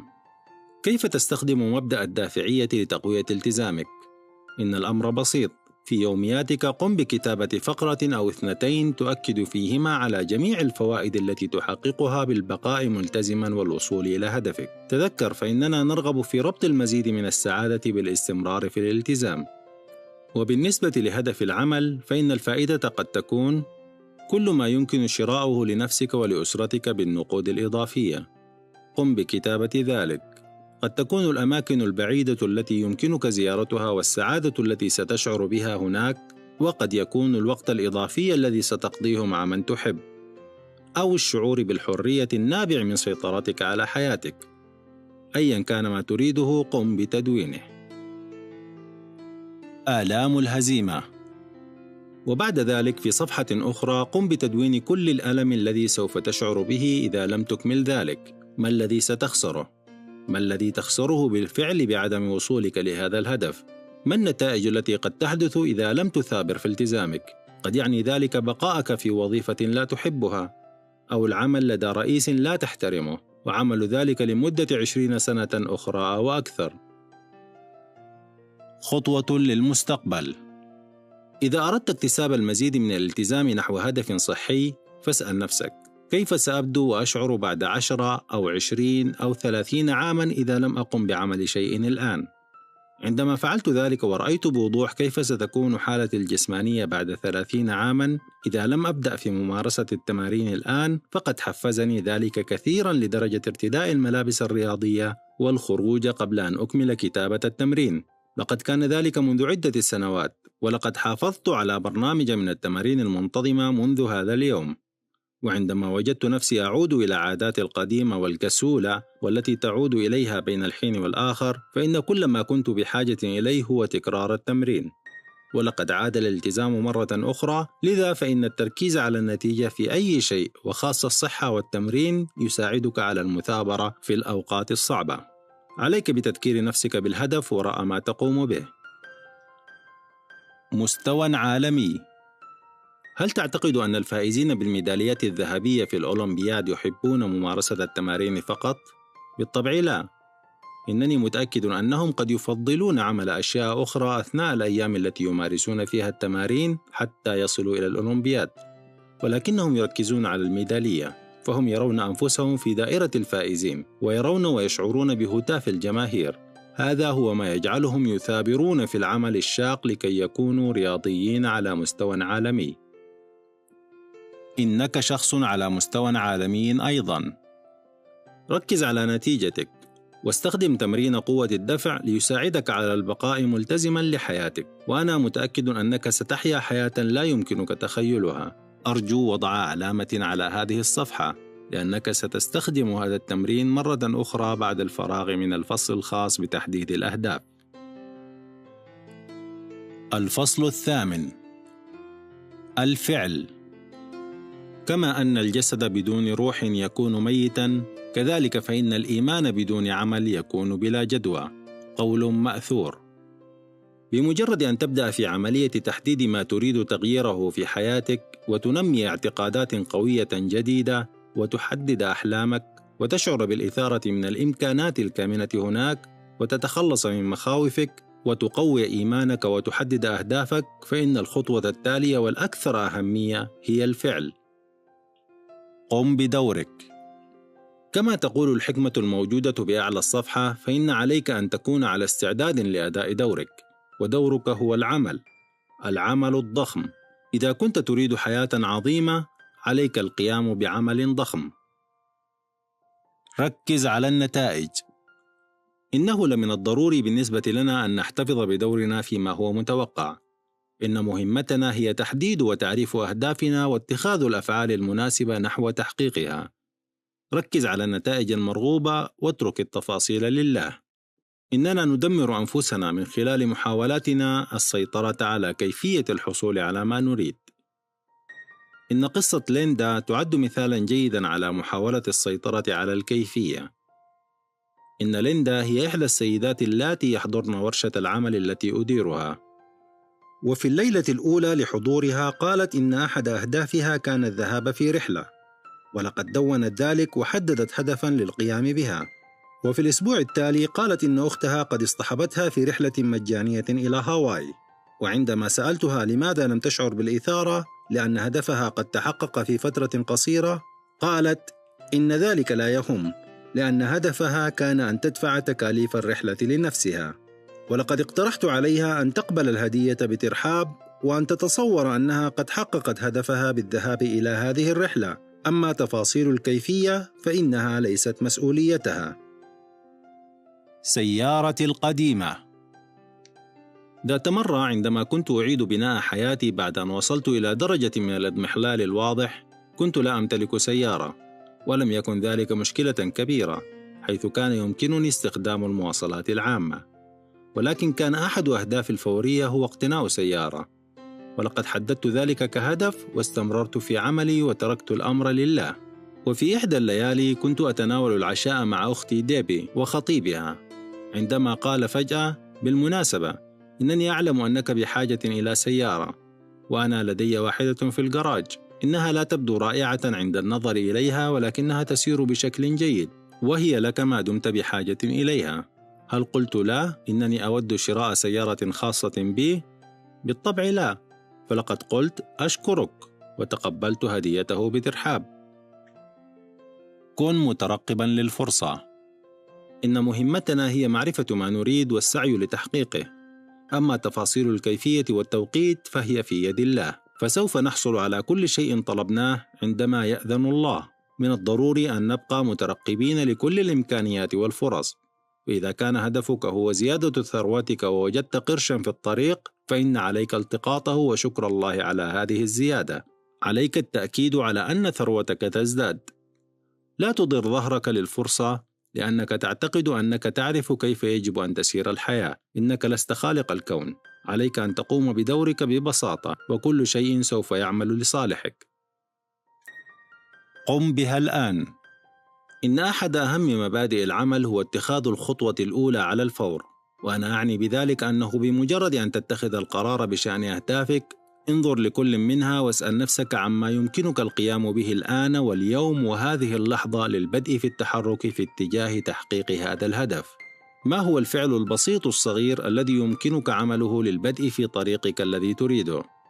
على سبيل المثال، إذا كان هدفك هو الحصول على شكل جسماني أفضل والتمتع بصحة جيدة، فإن أول ما يمكنك عمله هو ارتداء الملابس الرياضية والذهاب للتريض، أو قد تذهب لعمل جولة في ناد صحي. إذا كان أحد أهدافك هو تحسين العلاقة بينك وبين شريك حياتك، فيمكنك الاتصال بمحل الزهور وإرسال بعض الورد لشريك حياتك مع عدم وجود مناسبة خاصة سوى أنك تحبه. أو يمكنك الذهاب إلى أحد مكاتب الرحلات واختيار رحلة رومانسية. إذا كان أحد أهدافك هو إنشاء عملك الخاص، فقد تبدأ بالذهاب إلى اجتماع لعرض فرص العمل، وقد تشتري كتاباً أو 2 عن إنشاء العمل الخاص. فهناك الكثير من الكتب الرائعة التي تناقش كيفية البدء في العمل الخاص. تمرين العمل.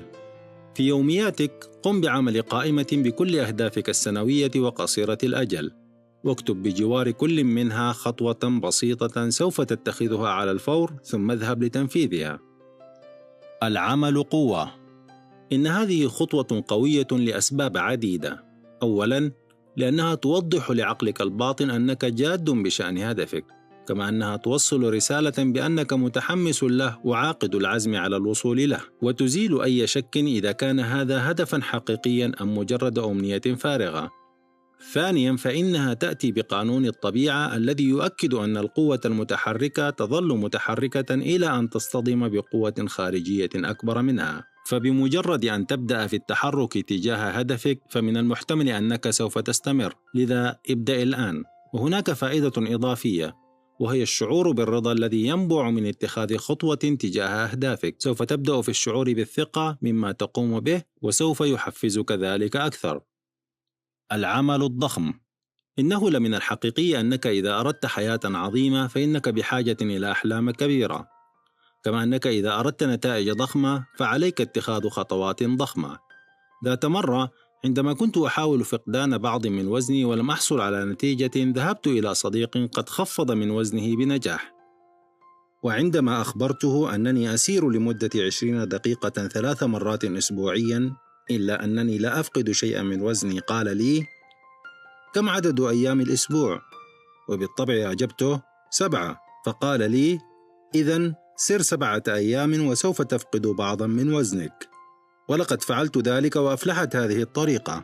فإذا كنت تقوم بالفعل ولا تحصل على النتيجة التي تنتظرها، فإما أنك تقوم بالتصرف الخطأ أو أنك لا تقوم بالتصرف الملائم.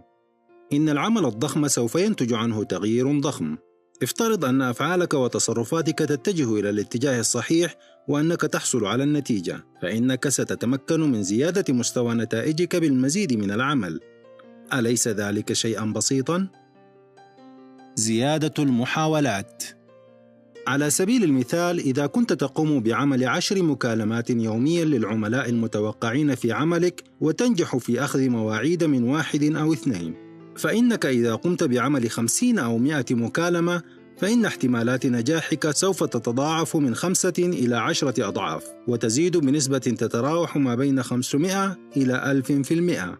وفي الواقع فإن نتائجك سوف تصبح أفضل، لأن عملك الضخم سوف يجعلك أكثر مهارة في تقنياتك، وسوف تزداد مكالماتك الناجحة. وكما في مثال اللياقة، إذا أردت أن تحصل على شكل جسماني أفضل وكنت تسير لمدة 20 دقيقة 3 أيام أسبوعياً، إن هذه المدة سوف تمكنك من الحفاظ على مستواك الحالي من اللياقة. حاول أن تزيدها إلى 30 دقيقة 5 أو 6 مرات أسبوعياً، وبذلك سوف تضاعف النتيجة. عليك بتنفيذ خطة. إن العمل الكثير لن يسفر عن شيء سوى الإرهاق والتعب ما دمت لا تملك خطة. قم بكتابة أهدافك السنوية الكبيرة، كل هدف منها في صفحة منفصلة، ثم اكتب خطة عملك. من الذي ستتحدث إليه؟ ما هي الخطوات التي سوف تتخذها؟ ما هي أهم المراحل التي ستصل إليها أثناء طريقك؟ كيف ستقيس نجاحك؟ على سبيل المثال، إذا كنت تعمل بهدف زيادة عملائك، فسوف تقوم بعمل قائمة بأسماء الأشخاص الذين سوف تعمل معهم، وسوف تصنع قائمة بأسماء العملاء الذين تتوقع التعامل معهم. كما سوف تحدد أهدافاً صغيرة طوال الطريق، وقد يكون أحد الأهداف الصغيرة هو الوصول إلى مستوى دخل معين من مجهودك الشخصي، وعندها سوف تكون قادراً على إنفاق المزيد من النقود على التسوق من خلال مواقع الإنترنت واستخدام بعض من الدخل الإضافي الذي اكتسبته. التخطيط لعملك. إنني أقترح استخدام المخطط اليومي أو الأسبوعي، فإنه يحتوي على صفحات للتخطيط الشهري والأسبوعي واليومي، وجزء للمواعيد، وآخر للقوائم، وصفحات للعناوين والملاحظات، وأشكال أخرى تساعدك على تنظيم أفضل لخططك. استخدم الحجم الذي يناسب أسلوب حياتك وعادات عملك. لقد جربت كل الأشكال، وأخيراً أصبحت أستخدم وسيلة إلكترونية كانت الأفضل بالنسبة لي. ولقد أدهشني كثيراً أن معظم أصحاب الأعمال لا يستخدمون المخطط.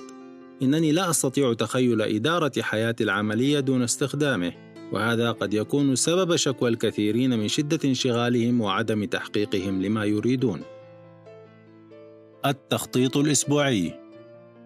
باستخدام أهدافك السنوية وقصيرة الأجل، يمكنك عمل أهداف أسبوعية صغيرة ستقوم بها، والتي من شأنها بمرور الوقت أن تدفعك نحو أهدافك. بالنسبة لي، فإنني أحب القيام بخطوتين كل أسبوع نحو هدفي السنوي أو الأهداف الأطول أجلاً. نصيحة: عندما تفكر في القيام بأحد الأنشطة، اسأل نفسك: هل ما أخطط له سوف يقربني أم يبعدني عن أهدافي الكبيرة؟ إن ذلك سوف يساعدك كثيراً في تقرير كيفية استخدام وقتك. فإذا كنت تختار ما بين مشاهدة التلفاز والذهاب إلى اجتماع عمل، فإن هذا السؤال سوف يساعدك على تذكر الشيء الأكثر أهمية لمستقبلك. بالإضافة إلى الأفعال الموجهة نحو أهدافك، فإن خطتك الأسبوعية يمكن أن تشمل كل الأشياء التي ترغب في عملها هذا الأسبوع. قد تشمل أيام التمارين الرياضية أو الارتباطات الاجتماعية أو الاجتماعات أو المكالمات المهمة أو أعمال المنزل أو قضاء بعض المتطلبات إلى آخره. وباستخدام المخطط الأسبوعي سوف يكون من السهل معرفة أين يمكنك وضع هذه الأنشطة في جدول أعمالك. الأولويات وإدارة الوقت. الكثير من الناس يضيعون وقتهم الثمين فيما أسميه بالعمل المشغول. إننا جميعا متهمون بعمل ذلك بين الحين والآخر. ولتجنب المهام غير المحببة فإننا نشغل أنفسنا عن طريق الانهماك في إنجاز الأعمال الصغيرة. وبدلا من المخاطرة بالرفض والشعور بالألم فإننا نقرر قضاء بعض الوقت في تنظيم أنفسنا بشكل أفضل. ونحن نبرر لأنفسنا أن الأمر بحاجة إلى التنظيم الجيد لكي ينجح.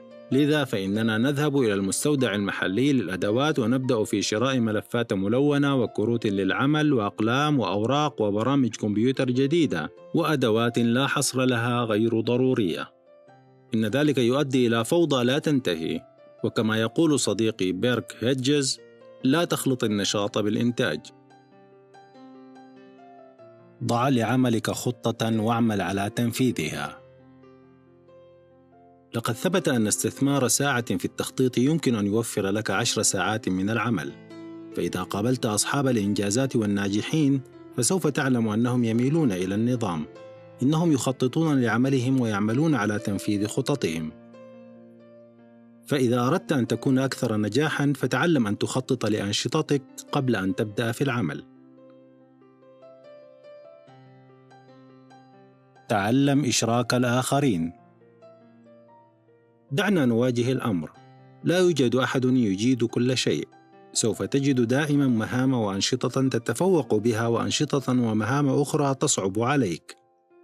وغالبا فإن الأشياء التي لا نحبها أو التي نحاول تأجيلها هي الأشياء التي لا نجيدها. ولكي تصبح ناجحا وتحافظ على نجاحك يجب أن تشرك أحدا في مسؤولية عملك ومكافآته. قم بعمل ما تجيده. لقد قال دكتور روبرت شولر عبارة رائعة ولقد استخدمتها في حياتي. عندما سئل عن كيفية تمكنه من إنجاز هذه الأعمال الرائعة قال: إنني أقوم بعمل الأشياء التي أستطيع القيام بها فقط. يا له من مبدأ متميز. بعبارات أخرى، إذا كان يوجد شخص آخر يستطيع أداء هذه المهمة بسهولة فإنه يفوضه لأدائها. وبذلك فإنه يخصص وقته للأشياء التي تتطلب منه اهتمامه الشخصي. أي أنك إذا قمت بعمل الأشياء التي تستطيع عملها وقمت بتفويض أشخاص آخرين ممن ينوبون عنك في أداء بقية الأشياء فسوف تنجز أكثر مما لو حاولت. وكما تقول زوجتي دائما: أن تعزف جميع الآلات في الفرقة. التعلم بالطريقة الصعبة. لقد كان علي أن أتعلم بالطريقة الصعبة، ولقد كلفني ذلك كثيرا سواء من الناحية النفسية أو المادية. لقد كنت أقوم بنشر جريدة 2 مرات شهريا للأعمال الصغيرة المجاورة للمكان الذي أعيش فيه. ولقد صممت لتبادل المعلومات التي تساعد على تنمية هذه الأعمال ورخائها. على الرغم من أن الفكرة كانت جيدة وتلقاها الناس بالترحاب لأنها تحتوي على أشياء مهمة، إلا أنها لم تنجح. لقد أخطأت في محاولة القيام بذلك وحدي. فلقد كنت المحرر والناشر ومسؤول المبيعات والمصمم، وكنت أقوم بكل شيء ما عدا أخذها إلى مكتب البريد. ولقد أصبحت مهمة تستنفذ صحتي وكل حياتي. وفي اليوم الذي علقت فيه زوجتي على ما أفعله قائلة: إن ذلك يصيبك بالشيخوخة المبكرة، توقفت عن النشر. لقد وجدت زوجتي الكلمة السحرية: الشيخوخة، التي أعادتني إلى الواقع. اجعل العقبات هي المعلم. لقد تعلمت من أخطائي وأقوم الآن بنشر جريدة إخبارية ربع سنوية للأعمال التي يمكن ممارستها من المنزل. في هذه المرة أخذت بنصيحة دكتور شولر وأشركت معي أشخاصا آخرين. إن شريكتي جولي باركر تحب بيع الإعلانات، وهي المهمة التي كنت أفضل تأجيلها. لدينا أشخاص آخرون يتولون مسؤولية الجوانب الأخرى لعملية النشر، ولأنني كنت مستعدا للتشارك في المسؤولية فلقد نجحت النشرة. كما أنني أستمتع بها كثيرا، وذلك لأنني أقوم بعمل ما أحب، وهو الكتابة والتحرير والعمل مع المؤلفين. قم بعمل ما تجيده. إذا كنت تفضل الخروج للبيع بدلا من القيام بأعمال المحاسبة فلا بأس من ذلك. استأجر كاتبا للحسابات واجعل حولك فريقا من الأشخاص القادرين ودعهم يعملوا ما يجيدونه. تذكر العبارة الرائعة لزيغ زيغلر الذي قال: إن الطريق للحصول على ما تريده في الحياة هو أن تساعد الآخرين للحصول على ما يريدونه. التطوير المستمر للشخصية. هل يمكنك زيادة دخلك عن طريق قراءة كتب تطوير الشخصية والاستماع إلى شرائط الكاسيت؟ أم أن الأمر مجرد فرقعة إعلامية صنعها مؤلفو هذه الكتب والشرائط؟ هل تفلح هذه المبادئ أم أنها مجرد أشياء تمس شعورك ولكن بدون فائدة؟ حسناً يا صديقي، يمكنني أن أخبرك بأمانة، نعم يمكنك زيادة دخلك، ونعم هذه المبادئ تفيد، وسوف أشرح لك كيف ولماذا فيما يلي. لقد علمنا نابليون هيل في كتابه فكر لتصبح ثرياً Think and Grow Rich، وجيمس آلان في كتاب بينما يفكر الإنسان As a Man Thinketh، وفلورنس سكوفيل في كتاب لعبة الحياة The Game of Life، وهي كلها كتب قد تم تأليفها في العشرينات من القرن الماضي، قد علمونا أن نستخدم قوة عقولنا لنصبح أكثر نجاحاً. إن معظمكم خاصة من أدار عملاً خاصاً لفترة ما قد التحق بالحلقات الدراسية عن تطوير الشخصية. إن هذه الحلقات رائعة، وأنا أحب الذهاب إليها وإلقاء المحاضرات بها، حيث أنها منحتني الطريق لمشاركة أفكاري مع الحاضرين ومقابلة أناس جدد، وهو شيء أستمتع به حقاً. والمشكلة هي أنني متأكد أنكم بعد هذه الندوات بأسبوع أو 2 سوف تعودون إلى عاداتكم القديمة مثل الكسل وعدم الإنتاج. إنك تترك الندوة وأنت مشحون بالحماس، وبمجرد أن يفتر حماسك فإنك تعود إلى سلوكك قبل الندوة. إن قراءة الكتب والاستماع إلى الشرائط في هذا المجال يعد ممارسة جيدة، ولكنها مثل الندوات، إذا لم يتم ذلك على أساس منتظم فلن يكون شيئا مجديا. استثمر نفسك. إن السر هو التطوير المستمر للشخصية. لدى اليابانيين كلمة كايزن، وهي تعني عمل تحسين بسيط يومي لجميع مجالات حياتك. لقد تعلموا ذلك المبدأ عن طريق دبليو إدواردز ديمينغ عندما ذهب إلى اليابان لمساعدتهم في إعادة البناء بعد الحرب العالمية الثانية. وحيث أنه ليس في اللغة الإنجليزية كلمة بهذا المعنى، فلقد اخترت تعبير تطوير الشخصية المستمر كتذكرة لاتباع هذه الطريقة للنجاح.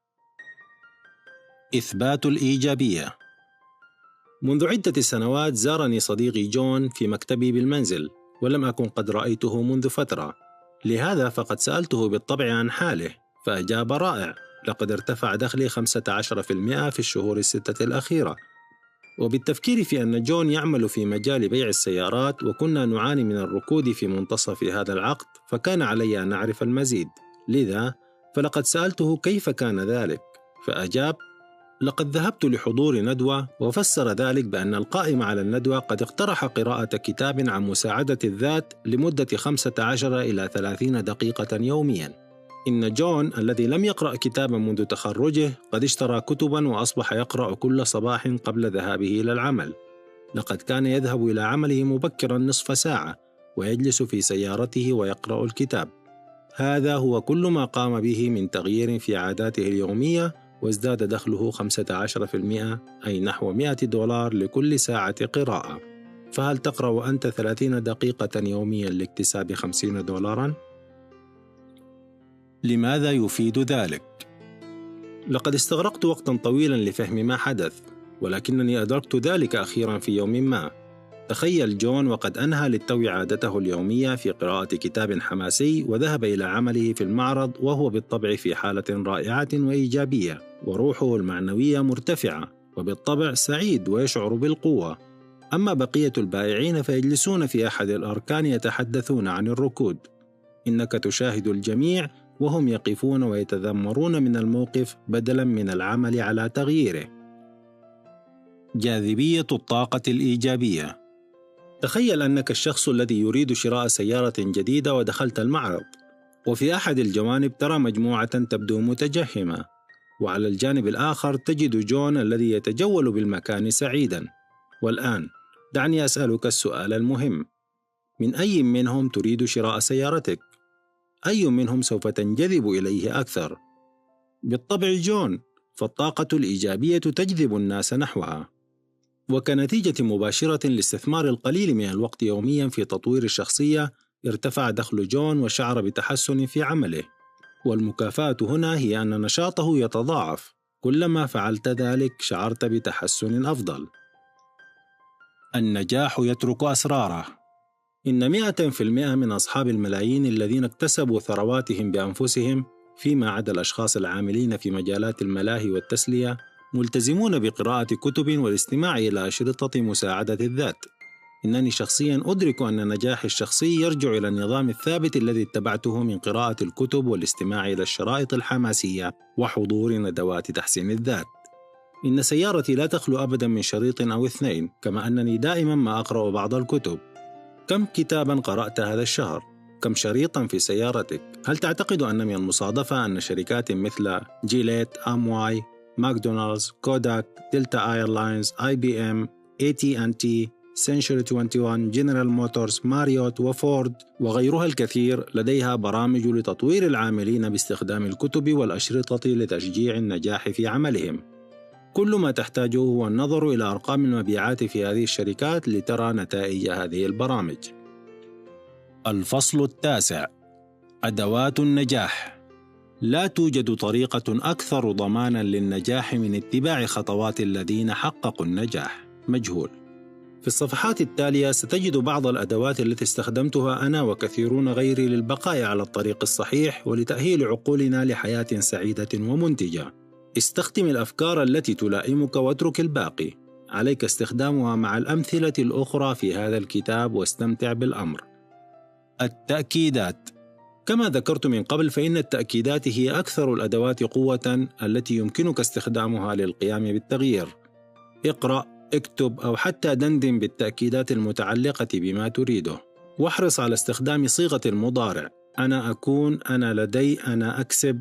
إن الكتب المقدسة تتحدث عن فكرة أنه أيا كان ما تطلبه في دعائك فإن عليك أن تؤمن بأنك تلقيته، وأنا أعتقد أن التأكيد يكمن في ذلك. إن استخدامك للتأكيدات يعد بمثابة التأكيد على إيمانك بالله في إمدادك بكل ما تحتاجه. وظيفة المرآة. إن وظيفة المرآة قوية جدا، فالمرآة تضعك وجها لوجه أمام نفسك. كما قد يكون الأمر في البداية غير مثير، ولكن عليك أن تنتظم وتلتزم به وسوف تسعد بالنتائج. اكتب واقرأ تأكيداتك أمام المرآة بينما تنظر جيدا في عينيك. التخيل. إن الجلوس بهدوء وتصور ما تريده في الحياة هو وسيلة قوية أخرى، وربما تكون الأكثر قوة لأنها تشمل معظم حواسك. على الرغم من وجود الكثير من الكتب المؤلفة عن التخيل، إلا أنه أمر سهل كبداية. اجلس في سكون وكن واثقا. اجلس في مكان هادئ ومريح بحيث لا يتم إزعاجك واسترخي. خذ نفسا عميقا عدة مرات واهدأ. عندما تشعر بالاسترخاء أغمض عينيك وتخيل شاشة، وعلى هذه الشاشة تخيل ما تريده بأدق التفاصيل الممكنة، ولكن عليك أن تبقى مسترخيا وأنت تشاهد ذلك يحدث. استخدم الألوان والأصوات والروائح واعمل على جميع حواسك. فإذا كنت على سبيل المثال تتخيل منزلك، فشاهد جميع تفاصيل هذا المنزل. يمكنك أيضا وضع نفسك وعائلتك في الصورة. اجعلها صورة واضحة وبراقة قدر الإمكان. لا تجهد نفسك، استرخي وشاهد الصورة. استثمر بعض الوقت في ذلك على أساس يومي، وسوف تندهش من سرعة وصولك إلى هدفك. إنك لست بحاجة لقضاء وقت طويل، فقد يكفي 5 أو 10 دقائق. إنما تفعله هو التواصل مع عقلك الباطن لإعطائه صورة واضحة عما تريد. وعندما تنتهي دع الأمر، فهو الآن في يد الله. إنك بحاجة إلى الاستمرار في العمل بنفسك، ولكن لا تشغل نفسك بكيفية حدوث ذلك، فسوف يحدث. خرائط الكنز. إن خرائط الكنز هي وسيلة أخرى قوية تستخدم فيها حواسك للبقاء على الطريق الصحيح. إن خريطة الكنز هي ببساطة مجموعة من الصور التي تمثل ما ترغب في اقتنائه في حياتك. قد تكون صورة سيارة جديدة أو عملاً تصويرياً يمثل حياتك المثالية. ويمكن أن تشمل تلك الخرائط صوراً عن أشياء تريدها، أو أماكن ترغب في الذهاب إليها، أو مشاعر تود تجربتها. يمكن أن تكون خرائط الكنز متعة حقيقية يمكنك رسمها، أو حتى تستطيع أن تقص الصور من المجلات لأي شيء آخر تفكر فيه. ضع هذه الخريطة في مكان يجعلك تراها بانتظام، إنني أضع خريطتي والتي كان مقاسها 11 في 14 ووصل مقاسها إلى 24 في 36 على الحائط، وهي في مكتبي المنزلي حيث أراها يومياً. إن هذه طريقة أخرى بسيطة للحفاظ على التركيز واستمرار عقلك في التفكير فيما يهمك أكثر. إنك بهذه الطريقة تطبع أهدافك في عقلك الباطن. الاحتفاظ بمذكرات. توني روبنز، وهو أحد الأشخاص الذين ألجأوا إليهم للنصح، قال ذات مرة: إن الحياة الجديرة بأن نحياها جديرة بأن يتم تسجيلها. احتفظ بيوميات لأفكارك وخواطرك وتقدمك وكل شيء تمر به في حياتك. لقد عشت سنوات من عمري جديرة بالتسجيل، وإنه لمن الرائع أن أعود وأقرأ ماذا كانت أحلامي منذ 6 أو 7 سنوات على سبيل المثال. كما أن ذلك يعد تحفيزاً جيداً عندما أدرك كم حققت من أهدافي. إن هذه المذكرات هي طريقة رائعة لتسجيل حياتي. هناك بعض الناس الذين يكتبون في مذكراتهم كل يوم، أما بالنسبة لي فإنني أقوم بذلك باعتدال مثل كل شيء آخر في حياتي. إن مذكراتك هي المكان الذي سوف تسجل فيه أحلامك وأهدافك، وهي النشاط الذي سوف ترغب في القيام به على الأقل 2 مرات سنوياً. إنني عادة ما أقوم بإعادة تقييم وتحديد أهدافي في بداية العام ويوم ميلادي الذي يصادف شهر يونيو أي منتصف العام. عليك أن تستثمر بعضا من وقتك يوم عيد ميلادك في التفكير بشأن حياتك وأحلامك وأهدافك، فهو أحد أقوى أيامك والذي تتجمع فيه كامل إرادتك لتعمل لصالحك. ملف الأهداف التي تحققت. لقد بدأت مؤخرا في الاحتفاظ بملف للأشياء الموجودة في خريطة الكنز التي حصلت عليها. ففي يوم ما كنت أزيل بعض الصور من الخريطة لأنني بالفعل قد حصلت عليها، وبدلا من التخلص منها وضعتها في ملف. وفي إحدى ورش العمل اقترح علي شخص ما أن أسمي هذا الملف ملف الأهداف التي تحققت، وأن أحتفظ بصور الأهداف التي أصبحت الآن جزءا من حياتي. إن ذلك يساعدني على تذكر كم حققت من أهدافي وأحلامي. قائمة الامتنان. إن أحد الطرق للاستمرار في حالة ذهنية إيجابية هي اكتساب روح الامتنان في حياتك. فأيا كانت حالتك الراهنة، فهناك أشياء يمكنك الشعور بالامتنان تجاهها. ماذا عن صحتك الجسمانية والذهنية؟ وعن أسرتك وأصدقائك؟ انظر للمكان الذي تعيش فيه وفكر في ممتلكاتك ووظيفتك. إن كل هذه الأشياء نعتبرها شيئا مسلما به. إن الشعور بالامتنان هو أهم أسباب السعادة، فإذا ما شعرت بالامتنان لما لديك فسوف تصبح سعيدا. أما إذا ركزت باستمرار على ما ليس لديك فسوف تشعر بالبؤس معظم الوقت. تذكر أن كل ما تفكر فيه يتزايد، فإذا قضيت الوقت تفكر في كم أنك محظوظ وكم تشعر بالامتنان فسوف يتزايد ذلك أيضا. قم بتدوين كل الأشياء التي تشعر تجاهها بالامتنان في حياتك، وعندما تشعر بالإحباط أخرج القائمة واقرأها، وعندما تشعر بالامتنان لشيء ما أضفه إلى القائمة. وإذا لم تجد ما تشعر بالامتنان من أجله فاذهب لزيارة شخص في المستشفى أو ملجأ للمشردين وقارن مشاكله بمشكلتك. أشخاص أود مقابلتهم. احتفظ بقائمة للأشخاص الذين ترغب بشدة في لقائهم، ومثل ما يحدث في تحديد الأهداف فإن تدوينها يزيد احتمالات حدوثها. قائمة الأفكار. إن لدينا أفكارا متجددة طوال الوقت، وأكبر المشاكل التي يواجهها العديد منا هي إما نسيان الفكرة التي فكرنا بها الأسبوع الماضي، أو التخلي عنها لاعتقادنا أنها غير مفيدة، وذلك لأنها قد تكون طائشة أو لأننا لا نحاول العمل بأفكارنا أبداً. ولكن باحتفاظنا بقائمة أفكار فإننا نحد من احتمالات نسيان ما قد يكون منها رائعاً. إن أكثر الأعمال نجاحاً في العالم تم بناؤها على أبسط الأفكار.